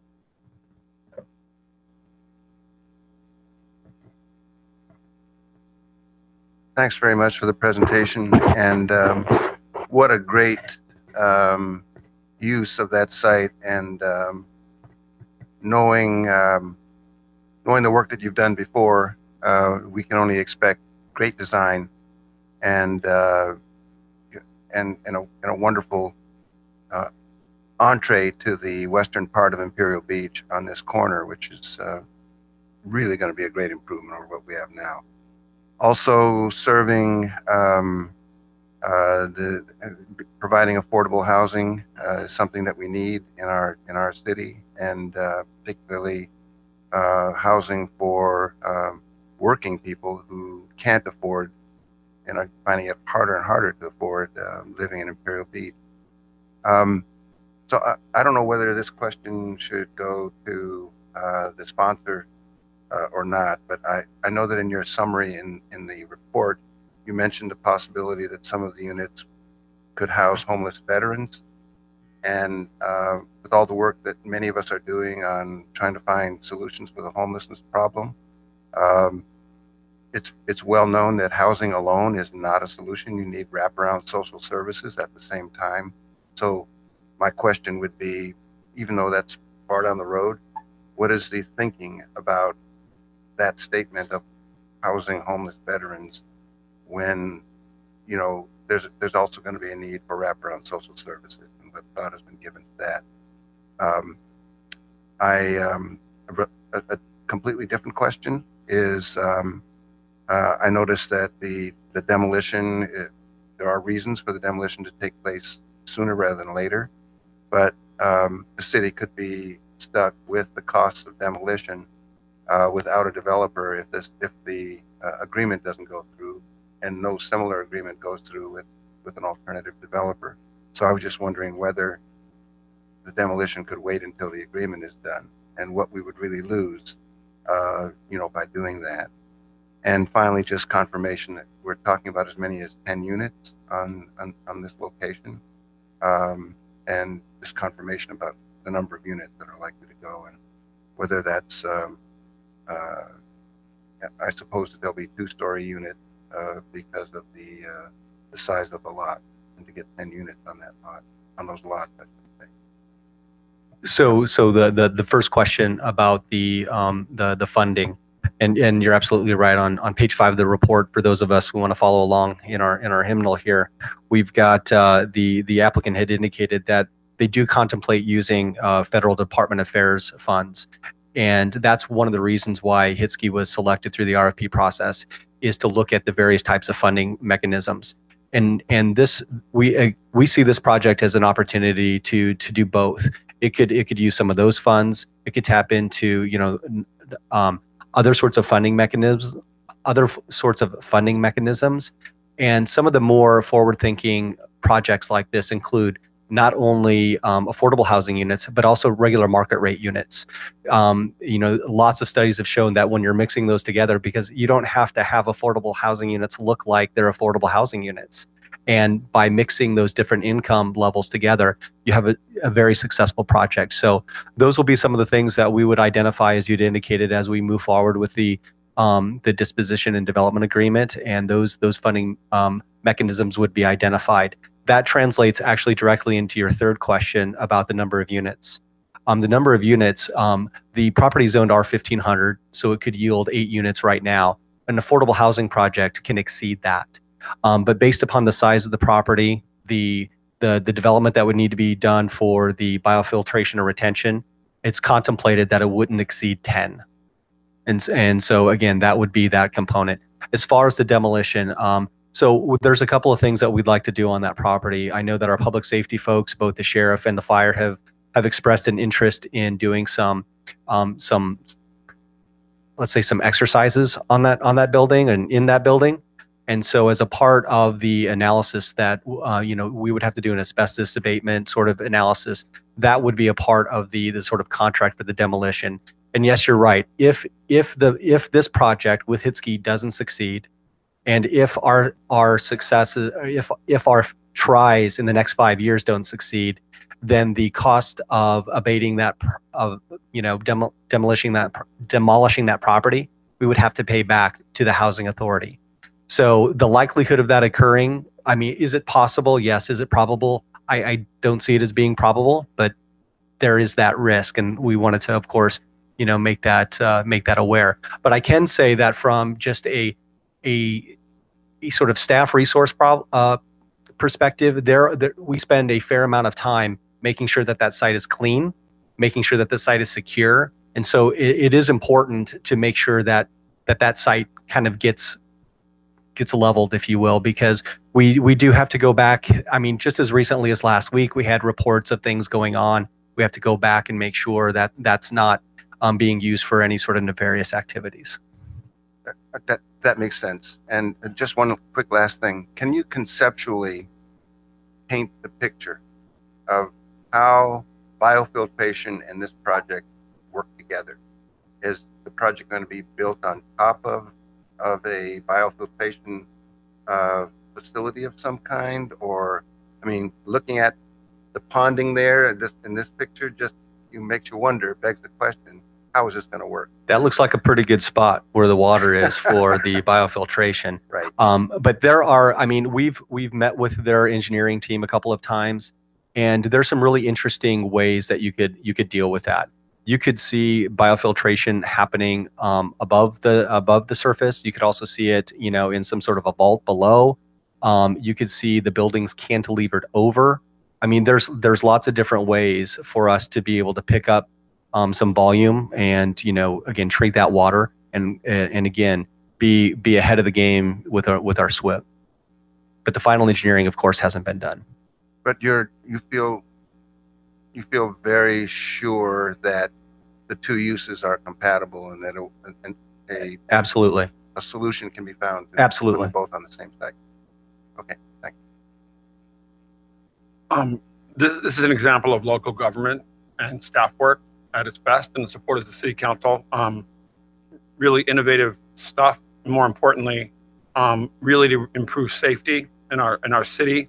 On the question of demolition, if it's not done sooner, I'll go down with a sledgehammer and we'll find people to do it ourselves. God forbid somebody breaks in and drags a little kid in there. That's what's been driving at least my pushing this. And the first meeting we had with, frankly, the absentee landlord slumlord who maintained this property in shocking conditions for years and years and years, and very clearly had never any intention of doing anything with this property. So I realize how much staff work it has taken to get to this point and how much complicated legal work, but I appreciate the support of the city council doing this. First, we have a problem with flooding and mosquitoes. Number two, we have a problem with safety and security. And then number three, the real issue in our city is providing affordable housing. Let's be clear, affordable housing isn't for people who don't have money. It's for middle-class families who have been priced out of the market everywhere, and especially all our kids who just don't have any options for providing affordable housing. That's what it is now. It just means that middle-class families can't find a place to live. We're priced out of the market. The fact that we're really taking a risk, and we've done this to achieve these goals of helping to reduce stormwater runoff, as well as providing housing options for our residents and families, is awesome. But so just wanted to thank you for that. And Ginger, thank you for getting involved in this. We appreciate your commitment to providing housing options. This is the single biggest issue in the state of California. We have a state basically of economic apartheid where we have, the 0.1% that live really well and huge millions and millions of people in our state who are leaving the state and are people who can't afford to basically find a place to live, especially in coastal communities. I'm really proud of this city that, unlike other cities to the north and coastal areas, we believe in affordable housing. We believe in providing housing for our residents and folks, middle class and working class families. So I'm really proud of the work the city council and city staff has done. And more importantly, the feedback we're getting from our residents that this is important stuff. So finally, just one more thing. It's something I've really noticed about cities, especially our city, is that somehow, for some reason, slumlords and absentee landlords have this incentive to maintain dilapidated old buildings. You get these family trusts that own properties, people that might live on the East Coast, and they don't care at all about how they maintain their properties. And we just have to be a lot more creative and look at more policies to make sure that there has to be maybe even a time limit. A few years that you have a boarded up building, it's got to come down. So I think that's something I'm going to start looking at, is because the same thing happened with 10th and Elm. And I really appreciate also the work of our code enforcement department. By doing this, it builds confidence in our residents that we're on their side, that our code enforcement and blight system is really about improving their quality of life and providing more opportunities for our residents. So again, you can see I'm pretty enthusiastic about this because the rats from that building came into my backyard, into our house. So anyway, it's 2 blocks away. So anyway, yeah, get rid of the rat infested building. And so good, thank you. All right, with that, we're doing 2 separate resolutions. Okay, so. Mr. Mayor, I'm sorry. Yeah. Could I just say, there's a lot of precedent for what you're talking about, and I mean, we saw it with what had to be done with the Pacifica property. Right. We saw it with what had to be done on a private sector basis that the city wasn't involved in, with the units at Ivy Boulevard and Seacoast Drive. Right. We've seen it all around town where properties have been essentially held by owners and have been allowed to deteriorate to the point where they just finally get bought out. And in some cases, we've had to push them a little bit. And that is what you're talking about, and there's precedent for it. And I think that's something we need to look into legally, how we can do that, and start that process all over Imperial Beach. Now, I mean, we also want to make sure that we replace that housing with affordable housing, and that's so it's got to be a whole piece, not just getting rid of slum properties, but also replacing it with affordable housing, and that'll be the trick as to how we do that. Great. So with that, is there a motion to approve resolution number 2018-7900? So moved. Please vote. Motion carried unanimously.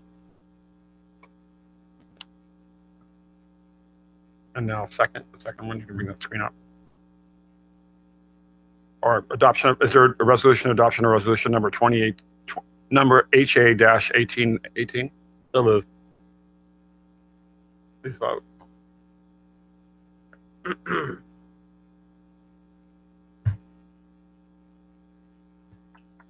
Motion carried unanimously. Thank you so much. Appreciate it. Really, really great teamwork. Really great work. Now we have item 5.2, resolution 2018-7903, authorizing the submittal of a community development block grant application for a playground improvement at Teeple Park. Mr. Helmo will give the report. Thank you, Mayor and Council. As Ed pulls up our brief presentation on this, what we'll be asking here is for you to authorize the submittal of our next community development block grant application. As you know, we're using those funds currently right now to do the design on our new senior center. We've used these funds in the past to buy a fire station. We've used these funds in the past to do ADA handicap access. So we're up right here. So what we're asking you to authorize is for the city to submit a community development block grant application for the replacement of the playground and play rubberized matting at Teeple Park. CDBG funds are used to provide ADA access to areas, but it's also used to help support low-income neighborhoods. Teeple Park is located in the Bayside low-income neighborhood, specifically targeted for the CDBG grant applications. This project is consistent with a lot of your priorities of really help improving the play structures all around in our parks in here. I'll go to the next slide. This last year, we actually just recently replaced the playgrounds at Dunes Park and the ones at Beach Sports Park. Well, so the playground structure back at Teeple Park was installed in 1995. It's in need of being modernized, to the new code systems, kind of similar to what we did with these other two structures. The two other playground structures in Imperial Beach that were also installed back in 1994 and 95 is Rima Park and Veterans Park. Those are on our radar to do improvements on. These funds don't qualify for any of those parks right now. It only qualifies for Teeple Park. So at this time, we're asking council support to submit the next CDBG application to make these necessary improvements to Teeple Park. So with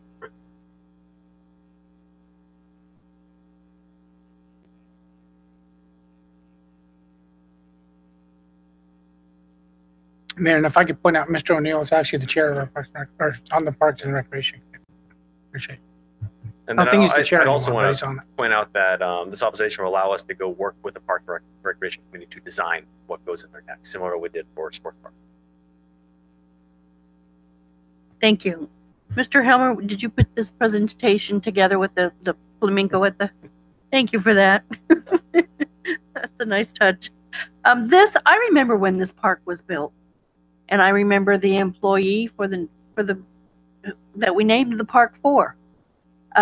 This is a well-used park in a very high-density neighborhood. It functioning exactly the way we wanted it to. You know, there were no bathrooms that were put in because it was a neighborhood park, and it was felt that the people who lived there would utilize that park. It's got hills so that it really is just a place to go play. Not organized sports, not anything, but just a place where young families could congregate and use it. There are a couple of issues though that have occurred over the years that maybe weren't so prevalent in the beginning. One is homeless there is a homeless encampment that kind of migrates in and out of there up in the southwest corner of the park. The reason why I'm raising that and mention the bathrooms also is they use just the landscaping in the park to relieve themselves. So that's an issue.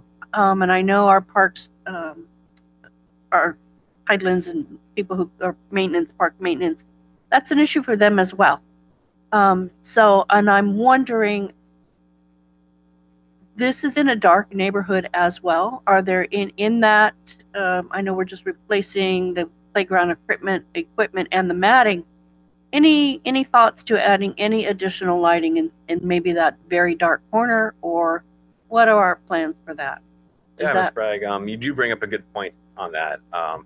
I'll say two things to that. One, I think part of the issue of the homelessness is the vacant lot that's been next to it that's been really run down. That's currently under development right now, and hopefully within the next year, you'll be having some really nice homes going up in that area. Well, that should benefit a little bit on it. Right, I remember that project, and I remember we specifically asked for lighting on the back side of that project. So I think that should help. Second part of this is we're also asking for 2 years allocations of the CDBG fund. So with the recently adopted Uniform Public Works Accounting Act that allows us to do projects faster and consequently cheaper, I'm hoping to have some extra dollars on the end to look at things for additional enhancements to that park, such as either park bench or even now they're just saying lighting. I'm definitely going to look at the lighting that seems not just in that back corner area, but the rest of the park area. It'd be nice to have more lower scale pedestrian scale lighting going through there.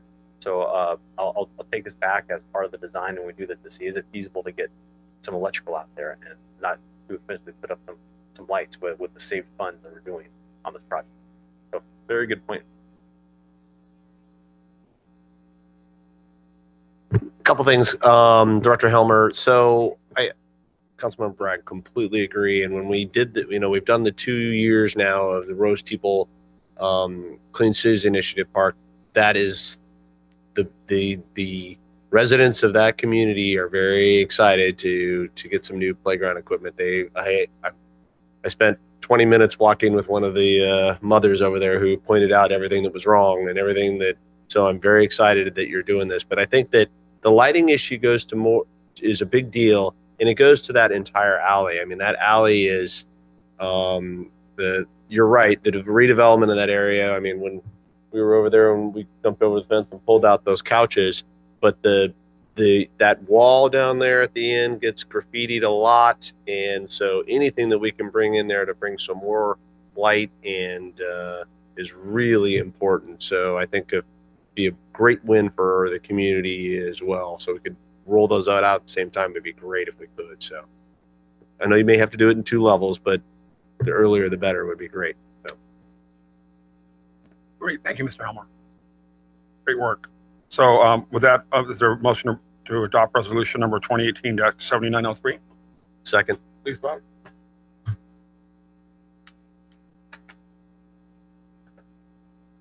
Okay. Motion carried unanimously. Item 5.3, resolution number 2018-7898, awarding a public works contract to Fordyce Construction. Mr. Minicelli will give the report. Thank you very much, Mr. Minicelli. Good evening, Honorable Mayor and Council. Today I've got a very short presentation, a report, and Rezo stands before you regarding the awarding of a contract to Fordyce Construction for construction of the Veterans Park restroom replacement. There's the image there showing you what it's going to look like. As stated in the report, the lowest responsible and qualified bid was submitted by Fordyce Construction. You may recall Fordyce Construction was the company that built the skate park for the city a while back. There's a set of our plans showing you how we convert those, what it looked like, and translate them into construction documents. With that, I'm available to answer any questions. Any questions?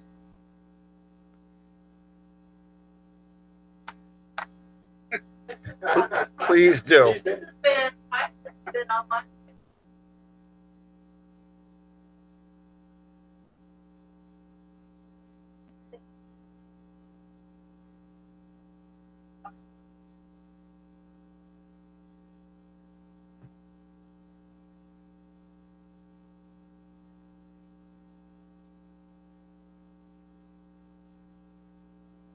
Exactly. It'd be kind of a separate project, but we're going to be looking at Sports Park to maybe do something there that wouldn't be as extensive as obviously the replacement, but at least to tide us over there. I just want to thank you for all your work on this. I know this has been one of your main things you've been pushing, and I appreciate it. And this is something that makes a big difference for our residents. And that park is really heavily used. So, yeah. Oh, thank you. Great. Great. Please vote. Oops. Mr. Mayor, I was trying to mark Councilmember West present, absent, and then present. Can we just do an oral vote? Sorry. Sorry. All those in favor, please say Aye. Aye. Any opposed? Motion carried unanimously. Great. Thank you. We'll go ahead and we'll work with Ed and talk about doing a little groundbreaking ceremony for that park too. Thank you so much. Appreciate it. Really love all the work we're getting done in the city. So thank you very much. Really impressive stuff.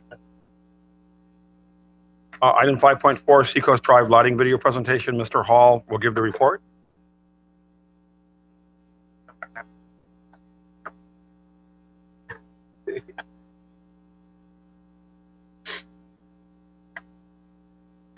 Mayor and Council, at your retreat, we talked a little bit about this project, and I was asked if I could bring to you some information about the Seacoast Drive lighting project. And I've had a chance to talk to all of you, both at that meeting and since, and tonight and today and other times.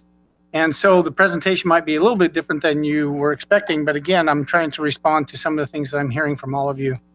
And being a recovering planner, of course, I hear this all the time, but it's always fun to look at it because I think it's really important as we look forward to the future of our community. And Daniel Burnham, who's the father of city planning, of course, said, make no little plans. They have no magic to stir men's blood, and they probably themselves will not be realized. Make big plans, aim high in hope and in work, remembering that a noble logical diagram once recorded will never die, but long after we are gone will be a living thing, asserting itself with ever-growing consistency. And that's some of the things that we're trying to do in this community. And so that kind of applies to a little bit of this presentation that I wanted to discuss with the city council. And that is, on Seacoast Drive, we really want to create the complete IB experience. And so we want to talk a little bit about making sure that we have a safe environment where we should improve the pedestrian and biking facilities with enhanced lighting. We certainly want that area to be clean with improved landscaping and streetscape and some of the things we've done with the vacant lots. And we're starting to do some of these things. We want to make it interesting and memorable and have these locations and some of the public art that we have from the port and just some of the connections that we can make with maybe the estuary and the Bayshore Bikeway and some of those things that where Seacoast Drive really ties that together. And unique. We do want to think big. We want to make Seacoast Drive something that's unforgettable for the people that come to this community. And then we certainly want it to be inclusive and have equal access for pedestrians and bikes and cars. And again, this is our tourist area right now. It doesn't even have a bike lane. When you think about that, our tourist area doesn't even have a bike lane on the road, although we have bike lanes throughout the community. So we want to make sure that when we're thinking about this, that we're thinking about the complete experience. And lighting is a really important part of that. And it's the part that we'll be maybe concentrating on tonight, but I think that it's just a part of that. And so I wanted to let you know that we've done some pretty significant work in terms of what the lighting could and should be on Seacoast Drive as we move forward. But we already have some things that we can work with and some things that we should be doing and some different thought processes. And you can notice here, as we worked with some of the design team, there's simple little things that we need to be thinking about on Seacoast. So when you look at the top set of pictures there, as you recognize, that's the port parking lot on the corner of Seacoast Drive and Palm Avenue. And you notice that the Palm Avenue sign actually pushes out towards the road. We really need to be thinking about that. Probably should have been just the opposite. We should have been, instead of pushing it out and having landscaping behind there, you can't even see it anyway, we block with a wall. We probably should have had that the other direction where we can create some of these areas where people can walk and sit and congregate on our tourist area. So when you look down now at the Elkwood parking lot, they kind of did that. Even though we have it full of landscaping, that makes a lot more sense. So some of these little details are what's going to make it really important on Seacoast Drive to really think these through and make this a great experience for people that come to our community. We have some great opportunities right now. For instance, these are just a couple of pictures of some of the sidewalks on Seacoast Drive, and they're very narrow. And a lot of that area, they're very narrow, but yet we have opportunities to maybe rethink the landscaping a little bit and widen it. But again, that's Band-Aid approach a little bit, and probably isn't going to get us where we really want to be on Seacoast Drive, but at least it's some things that we might be able to do in the interim is widen some of these pedestrian ways. Then I think we actually have some really good ideas. And again, I'm going to take all the bullets and everything that I can for some crazy ideas here, but I think we've all talked about them for years and years and years. So in this picture, just thinking out loud, if Seacoast Drive ever became a one-way street, you could do it something designed like this. And this is already occurring on Seacoast Drive. This is a picture. You can picture that being a one-way road where the black vehicle is. And then you could picture parking being on the west side of that one lane. And then you'd have the sidewalk behind there. The pedestrians would be removed from the traffic. The traffic would still flow. We'd probably pick up significant amounts of parking on Seacoast Drive. So again, just some ideas. And we don't have to go very far. This is in Huntington Beach. They've done that in a couple of their locations. I think we're familiar with Huntington Beach. And especially the one on the bottom there. You can see that they've what was once a wider street, they've taken it down to one lane. It's a one-way road. And yet, so they widened it out for the pedestrians. You can see some parking, at least parallel parking on the other side. But now all of a sudden, it's much more multi-use. It's not just about the vehicle. It's about Huntington Beach, much like us, is a beach community that welcomes tourists and guests to their community. And this is a little bit maybe more welcoming than what we're seeing on some portions of Seacoast Drive. You know, I've made reference to some of you, and one of the things that really impressed me when I was in La Paz is the multi-use that they had on their Malecon. And you look at, now, other than the people walking down the street, I'm not sure what they're doing out in the middle of the traffic, but when I was there, I just took several pictures of what was happening in La Paz, and you can just see people walking along. You see the benches, bicycles. It's a complete street. Everybody can find room for what's happening in their waterfront, and so that's very important to them, and very similar setup in a lot of ways of what we have here in Imperial Beach. Or where do we stop? You know, how big do we want to dream? We can have some of these really unique little areas that we see in other parts of the country where, yes, there's vehicles. You can see vehicles in the distance, but it's really about the people. The experience is really about the outdoor dining and being able to walk and go to the shops. And so there's, this is Miami, actually, south in part of the South Bay of South Beach in Miami. And then we've done this with the La Soy lot, but there's any number of little spots. And this is a very little spot, the little spots where people can maybe sit down and we can have some art. I don't know if we do elephants, but we can do some art that would at least be appropriate in our community. And, you know, while we're talking about lighting, and maybe in the interim, while we're trying to do a much larger project of what the city council really wants to see eventually, we should look at some alternatives to make sure that we are getting some lighting put in, whether that's up lighting or maybe some string lighting, or do some of those kinds of things so that we're creating safety. But by the same token, I really think what I'm hearing from some of the council members in individual meetings and what I heard at the retreat and other times, and even from some of our residents is, we're going to do this. Let's do it right. We're doing it on IB Boulevard. We went out, we got an ATP grant, we got a greening grant, we got some stormwater money, and we put together a project where we're literally going to reconfigure and rethink everything about IB Boulevard. Maybe Seacoast Drive should be our next project where we really think about it and really make it big and do it right, you know, as we move forward. So again, this is a simulation. This is going down Old Palm, and then we're going to turn onto Seacoast Drive. And this kind of shows the difference between, you know, what we have on the left and what we could have on the right if we had more opportunities for lighting. And so you can kind of see the difference. This is in real time. And this is with, of course, the lights that are included are a computer generated light, but it is accurate. We wanted to make sure that the foot candles that you're seeing is what you would see with the additional lighting. So you could see side by side, essentially, kind of what you might get with additional lighting.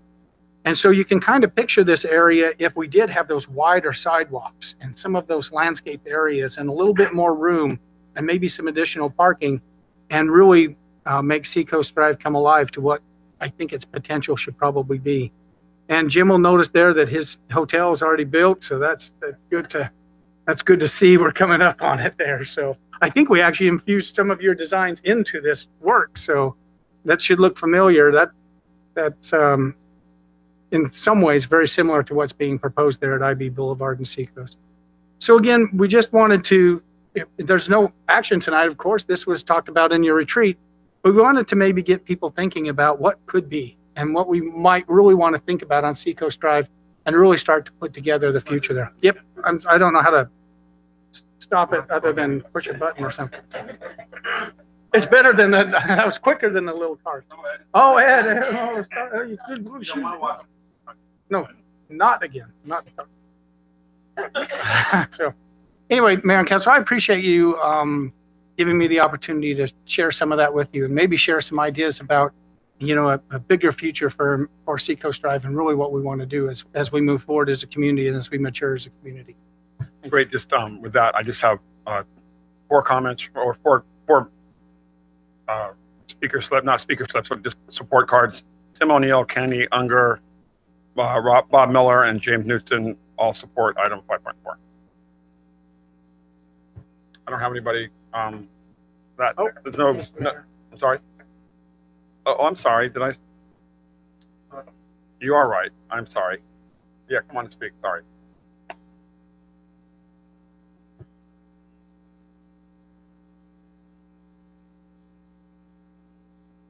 Thank you very much. Bob Miller, 1167 5th Street. Mayor, City Council, thank you for allowing me to be here this evening. And I'm looking at this as kind of a second phase now. The first phase was when the whole Imperial South was built. We had all the new businesses come in. This is kind of a second phase for the new hotel coming in at some point, and the pier, you know, Civitas and the pier upgrade. And so we're getting to a place where pedestrian scale lighting is even more important on Seacoast Drive. Being comfortable at night to be able to walk from one end on Palm down to Imperial Beach Boulevard is very important. And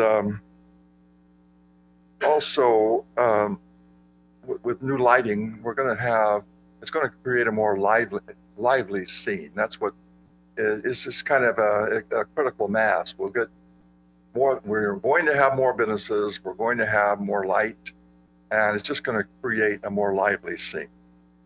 And along with this, what the pier does is so important, that whatever the pier with Civitas and their design for the pier, that the city coordinates all the design that can be coordinated, that everything is compatible.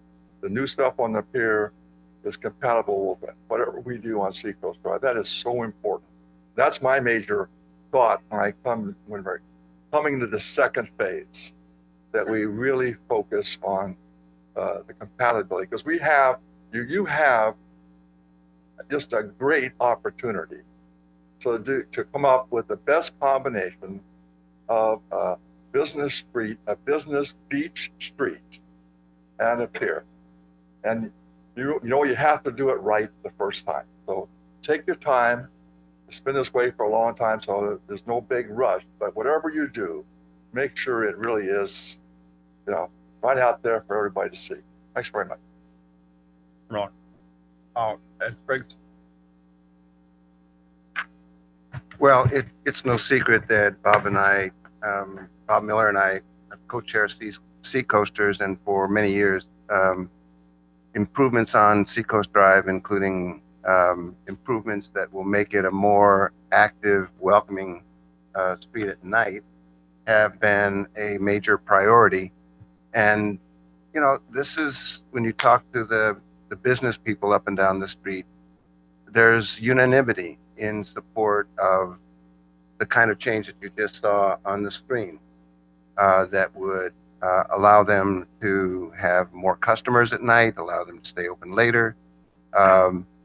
With the new hotel going in at the south end, would allow their residents to comfortably walk up the street to where more of the restaurants are, etc., like C-180 and others. So to me, I've always had a vision along the lines that Andy's articulated, and we just haven't really taken the time to do the kind of comprehensive analysis that would come up with how to make our jewel Seacoast Drive even better. But I hope that the lighting demonstration here shows what's possible. To me, the vision for Seacoast Drive is that it is a wonderful, lively village community, day and night, and that people of Imperial Beach can come down with their families and walk there after dark, browse the shops that are there and the ones to come, and feel safe and want to actually do it as a community kind of gathering, a place to be, both day and after dark.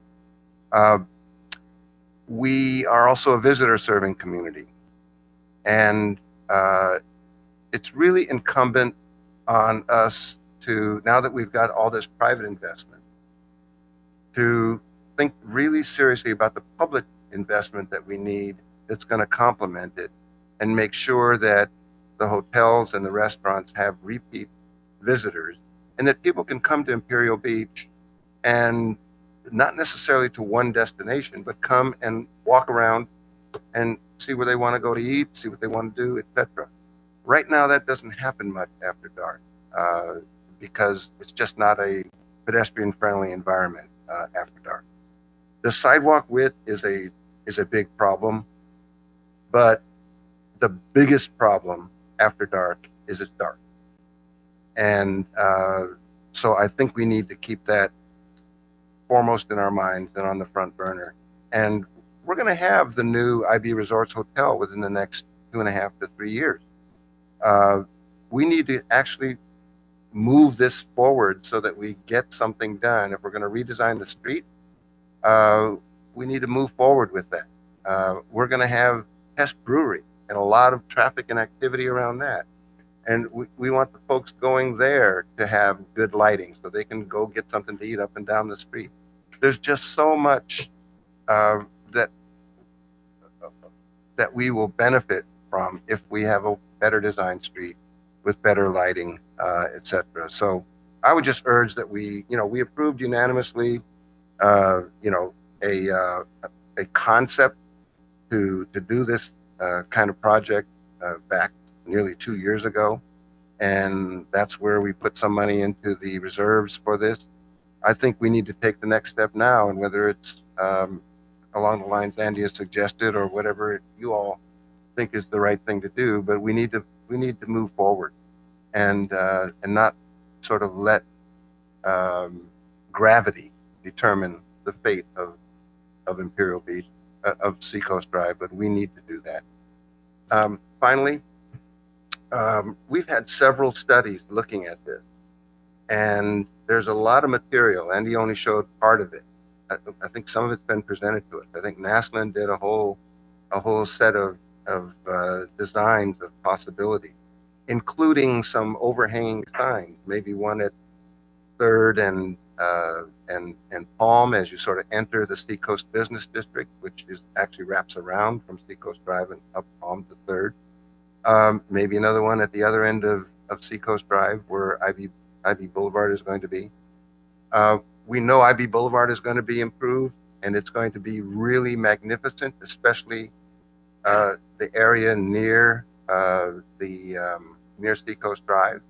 So that'll be a wonderful kind of pedestrian-friendly environment. And if we can make it pedestrian-friendly at night as it is during the day, then I think that will just enhance what's already a great community and make it even greater. So those are my thoughts on it as somebody who's been kind of wanting to see this move forward for a long time. And I look forward to hearing what other council members have to say. Councilmember Bragg. Thank you. We have worked on the lighting for Seacoast Drive for a while now, quite a while. Mr. Hall, I really do appreciate your presentation because I think it's more in line with what I was thinking about as well. As when you look at Seacoast Drive, there are some very severe deficiencies. And I think for me, the sidewalks are clearly just almost to the point of being unacceptable. I have quit walking on Seacoast Drive a number of years ago, not because it was dark, but because I felt that there was just too many trip hazards for me to even consider walking down there. So I think it's time that we look at, if you consider Imperial Beach in a big rectangle, and I'm just going to use the parameters of Seacoast Drive, IB Boulevard, maybe 9th, and then back down Palm Avenue, and you would start to connect that rectangle and each one of those corners, we've done some beautification, but Seacoast Drive has kind of been glaringly left out of that.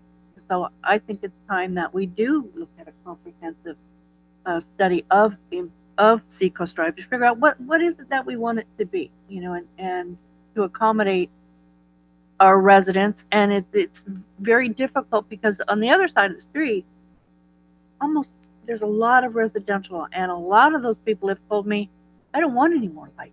So there's the fine line of what's too much and what's not enough. One of the things that I did want to just throw out here this evening was, and this is very short term and it has nothing to do with actually lighting for more safety or anything, but I would like us to consider possibly an expression zone at Pier Plaza, so that there could be, like, next month is Autism Month and their color is blue. Maybe we designate 4 palm trees that can be lit up for the month of April in blue. Maybe in the month of October, they're lit up in pink for breast cancer awareness, so that we totally support those very worthwhile entities in a way that, other cities are doing it as well, as far as lighting up City Hall. I know there's a plan to light up the C-180 is with another project coming up, but just something to consider. I think it's something that could easily be done and could show our support for those. So I would be in favor of taking a very comprehensive look at, and I don't know if it has to be a workshop or a presentation, but just kind of deciding what is Seacoast Drive going to look out. We have possibly, very few opportunities. Mr. Miller, you said it right. We have to do it right the first time. To look at Seacoast Drive and come up with a project that would have a shelf life of 30 or 40 or 50 years. And that has it. We've done some things, some bulb outs and some other things on Seacoast Drive, but nothing on a scale that would withstand the test of time, I think. Any long range planning. Thanks. Ed, I want you to know that I do hear what you're saying about this. I feel very strongly that, believe it or not, this is the crazy way I do things, but when we get these things, I actually talk to my wife, and then we go and kind of check stuff out. And when we walk down to the area to look at Seacoast Drive, Megan was more concerned about the lighting on 3rd because it was dark the entire way till we got to Seacoast. But I do believe that the way Andy laid this out, to really see a whole comprehensive look at IB Boulevard, is the way to do this. And I think that the roads by the sidewalks by Mike Hess, where we're going to be putting in our a new restaurant, and the sidewalks by the surf hut and all that, they really need to be addressed. And we could do something. We could make our own. They have sidewalks that can be looking like boardwalks, that can be stamped concrete. Really, I agree we need to look at Seacoast.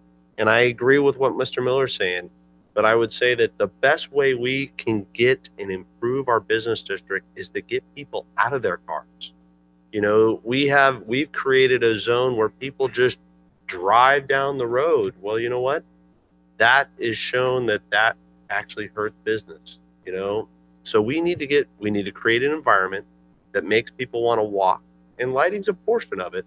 But usually on the city planning 101, that's usually the last portion. You kind of build it all, and then you put the lights based on whatever we've built out. Because we have to, for a lighting scheme of a city, you're supposed to take into all account from the hotels, the businesses that go in, and then put that in there. So I am all for a comprehensive study to look at Seacoast Boulevard and to make it a destination theme. And I know that I spoke with Mr. Chapman from CBC. I spoke with Tom. Their biggest concern wasn't lights, it was parking. So that's something that has to be a comprehensive part of our plan. So I think I'm all for doing it, and I'm actually in favor, Mr. Spriggs or Councilmember Spriggs, of looking at something that, doing. I come from Denver, grew up there. Larimer Square did some very, I would call Austin city limits lights that were very affordable that we could do for a very small area in there that became very iconic. And now that's what's remembered, and all they were was just strung up some poles that had some nice crossed arrays with just some light bulbs, and it became very iconic. And I think that maybe we should look at something in the meantime to put some investment that's not so much money, that we get that going in our kind of our hub area between Seacoast and between the C-180 and the pier. So maybe something like that for a meantime while we develop a plan. I do want a plan more than I do want something. So. Yeah, I agree, Mr. West. The sidewalks, we've in the past 5 years, Seacoast with the new buildings and the new buildings coming, the Brigantine and Hess coming, the new hotel, they all bring lights with them. And I walk down Seacoast quite often at nighttime, and yeah, it's dark because it's night. But it's not that bad. I walk my dogs down there. I feel fine. What I do worry about, Mr. Paul, I think I asked you, did you have a number of how many blocks or how many streets we have in IB that have no streetlights? Yeah, that's one thing I forgot to mention. A couple of things. One, we do have a lighting study that was done by the Sheriff's Department. I'm still working with them to refine it a little bit, because I talked to a gentleman we hired, Hank Levine. And Hank's actually with us again. Hank, as you know, knows the community like nobody else. And he's helping us put together a program so that we can get lighting in all areas of the community, especially those that are ill lit right now. And so we're matching up what Hank is doing with what the sheriff did, and making sure that before we put that information out there, we present the city council with a very good picture of where the dark areas are. And believe it or not, there's actually a few areas in our community that the residents want it dark. Depending on certain areas, they don't want more streetlights. So probably I think we have to go back and even reevaluate that and make sure we're methodologically actually correct. Having some opinions doesn't mean that it might be an old opinion. Absolutely, and that's exactly why we wanted to kind of refine that before we bring it forward. But we are actually working on that, because we heard that at the retreat, by the way, and not everyone was there. The council made it very clear they want us to take seriously getting the rest of the town lit. So we went right out and got the guy we thought knew more about the town than anyone else, and we're pursuing that. So. But do we have a rough number? Yeah, we have hundreds, if not thousands, of lights that need to be put in the community to have a light at every intersection. Right. Oh, you look so serious, kind of addressing it. So I want to make sure you're not. I don't know that we have a number yet, but the number that we're looking at is, we've got a pretty serious map showing locations where we want the lights, or at least the overall city lighting scheme. Just talking to Hank today, he mentioned that there are about 70 spots where we'd have to put in new poles. That's where the cost is going to come in. And right now I can tell you those poles are at least $2,000 each. And so I think at some point this spring, I'm going to be coming back and asking for a project. We're going to ask for some funding and start to push SDG&E to start installing lights as we go from basically 13th at least out to 7th.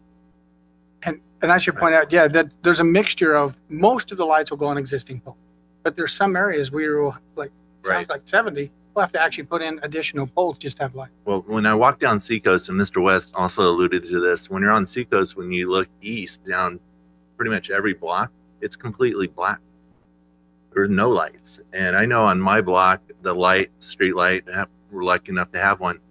When it would go out, and I know the sheriffs would come, we had a neighbor that was somewhat overly active, and the sheriff would come. When that light was out, I felt for the sheriff, who would actually, have to get out of they'd have to get out of their vehicles and walk up to this pitch black house and that's a big safety issue. And so I know we've hit all the alleys, or just about all the alleys, and I think it's important that we have a project.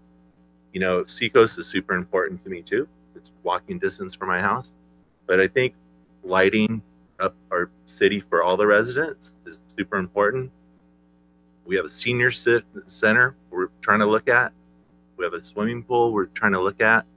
And I just think if we have our finger in so many pots, I mean, are we going to get anything done? Seacoast is important. I think we could do it on the smaller scale. That's just my 2 cents. Thank you.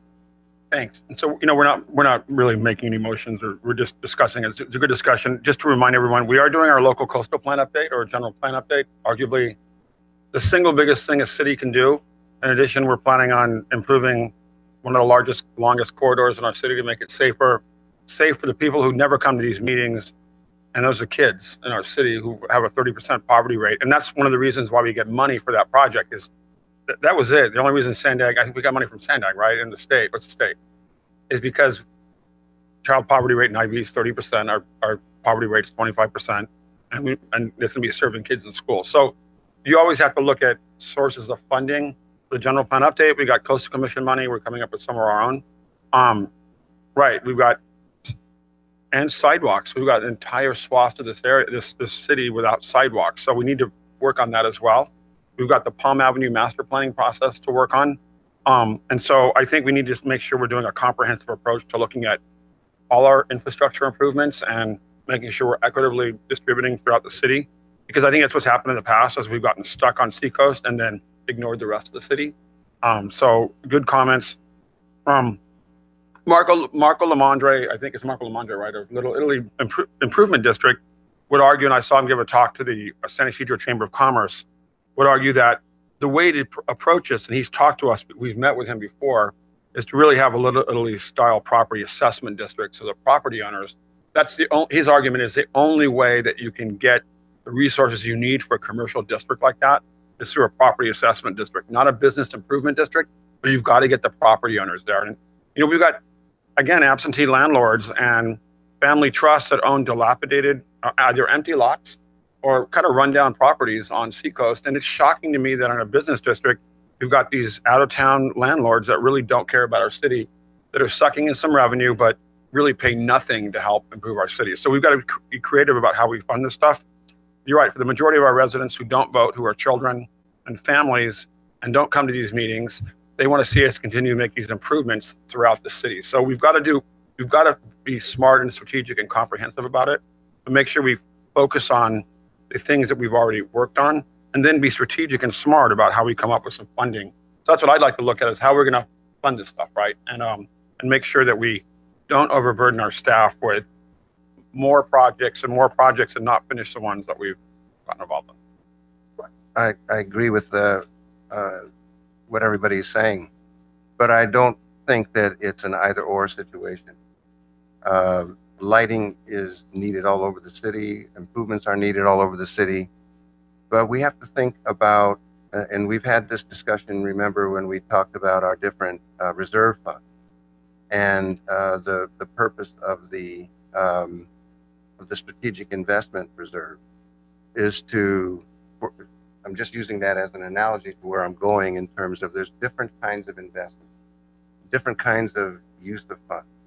And when you're looking at strategic investments, you're looking at what's going to generate DOT, what's going to generate sales tax, what's going to feed your engines of growth. And let's face it, we've become a visitor-serving community, just as we continue to be a wonderful residential family-centered community. But we have to, and the mayor alluded to the fact that we're updating our general plan and our local coastal program. One of the things that we have done is, for the very first time, recognize that we are a tourism and ecotourism potential growth community as well. What is going to pay for our public services 20, 30 years from now? What's going to pay for the continuing increase in the sheriff's contract and our public safety, which is 5 to 6% a year? we have to think about strategic investments, not at the same time as we think about neighborhood quality of life investment. And one of the reasons for putting some attention onto the Palm Avenue Master Plan, which is commercial zone, and the same argument applies to Seacoast Drive. The investments in those areas are going to increase our revenues, as well as provide services for our residents. So, with the prospects of more visitors coming to Imperial Beach and being able to capture that, especially now, think about the potential with the Chula Vista, huge project in Chula Vista. We want to be able to capture those visitors coming to our beach day and night. And so a well-designed Seacoast Drive is just as much in the interest of our residents, their children and grandchildren, as a way of capturing that tourist dollar as anything else is. And so I think we just need to keep in mind that we're looking at investment for different purposes. And I would wager anybody on this council, if we now balance the kinds of investments we've made in the community, in street, in sidewalk, in alley, in lighting, including the lighting that's in progress right now, and we weigh that against what's been invested on Seacoast Drive, Seacoast Drive investments will pale into insignificance because we really haven't done a lot. And what we did was RTP funded. So we need to be balanced, and we need to be thinking long term. That's all I'm saying, colleague, about this. And we can afford to invest some time in properly planning Seacoast Drive along the lines that the city manager and some of you have suggested, certainly without damaging our other efforts. Great, thank you.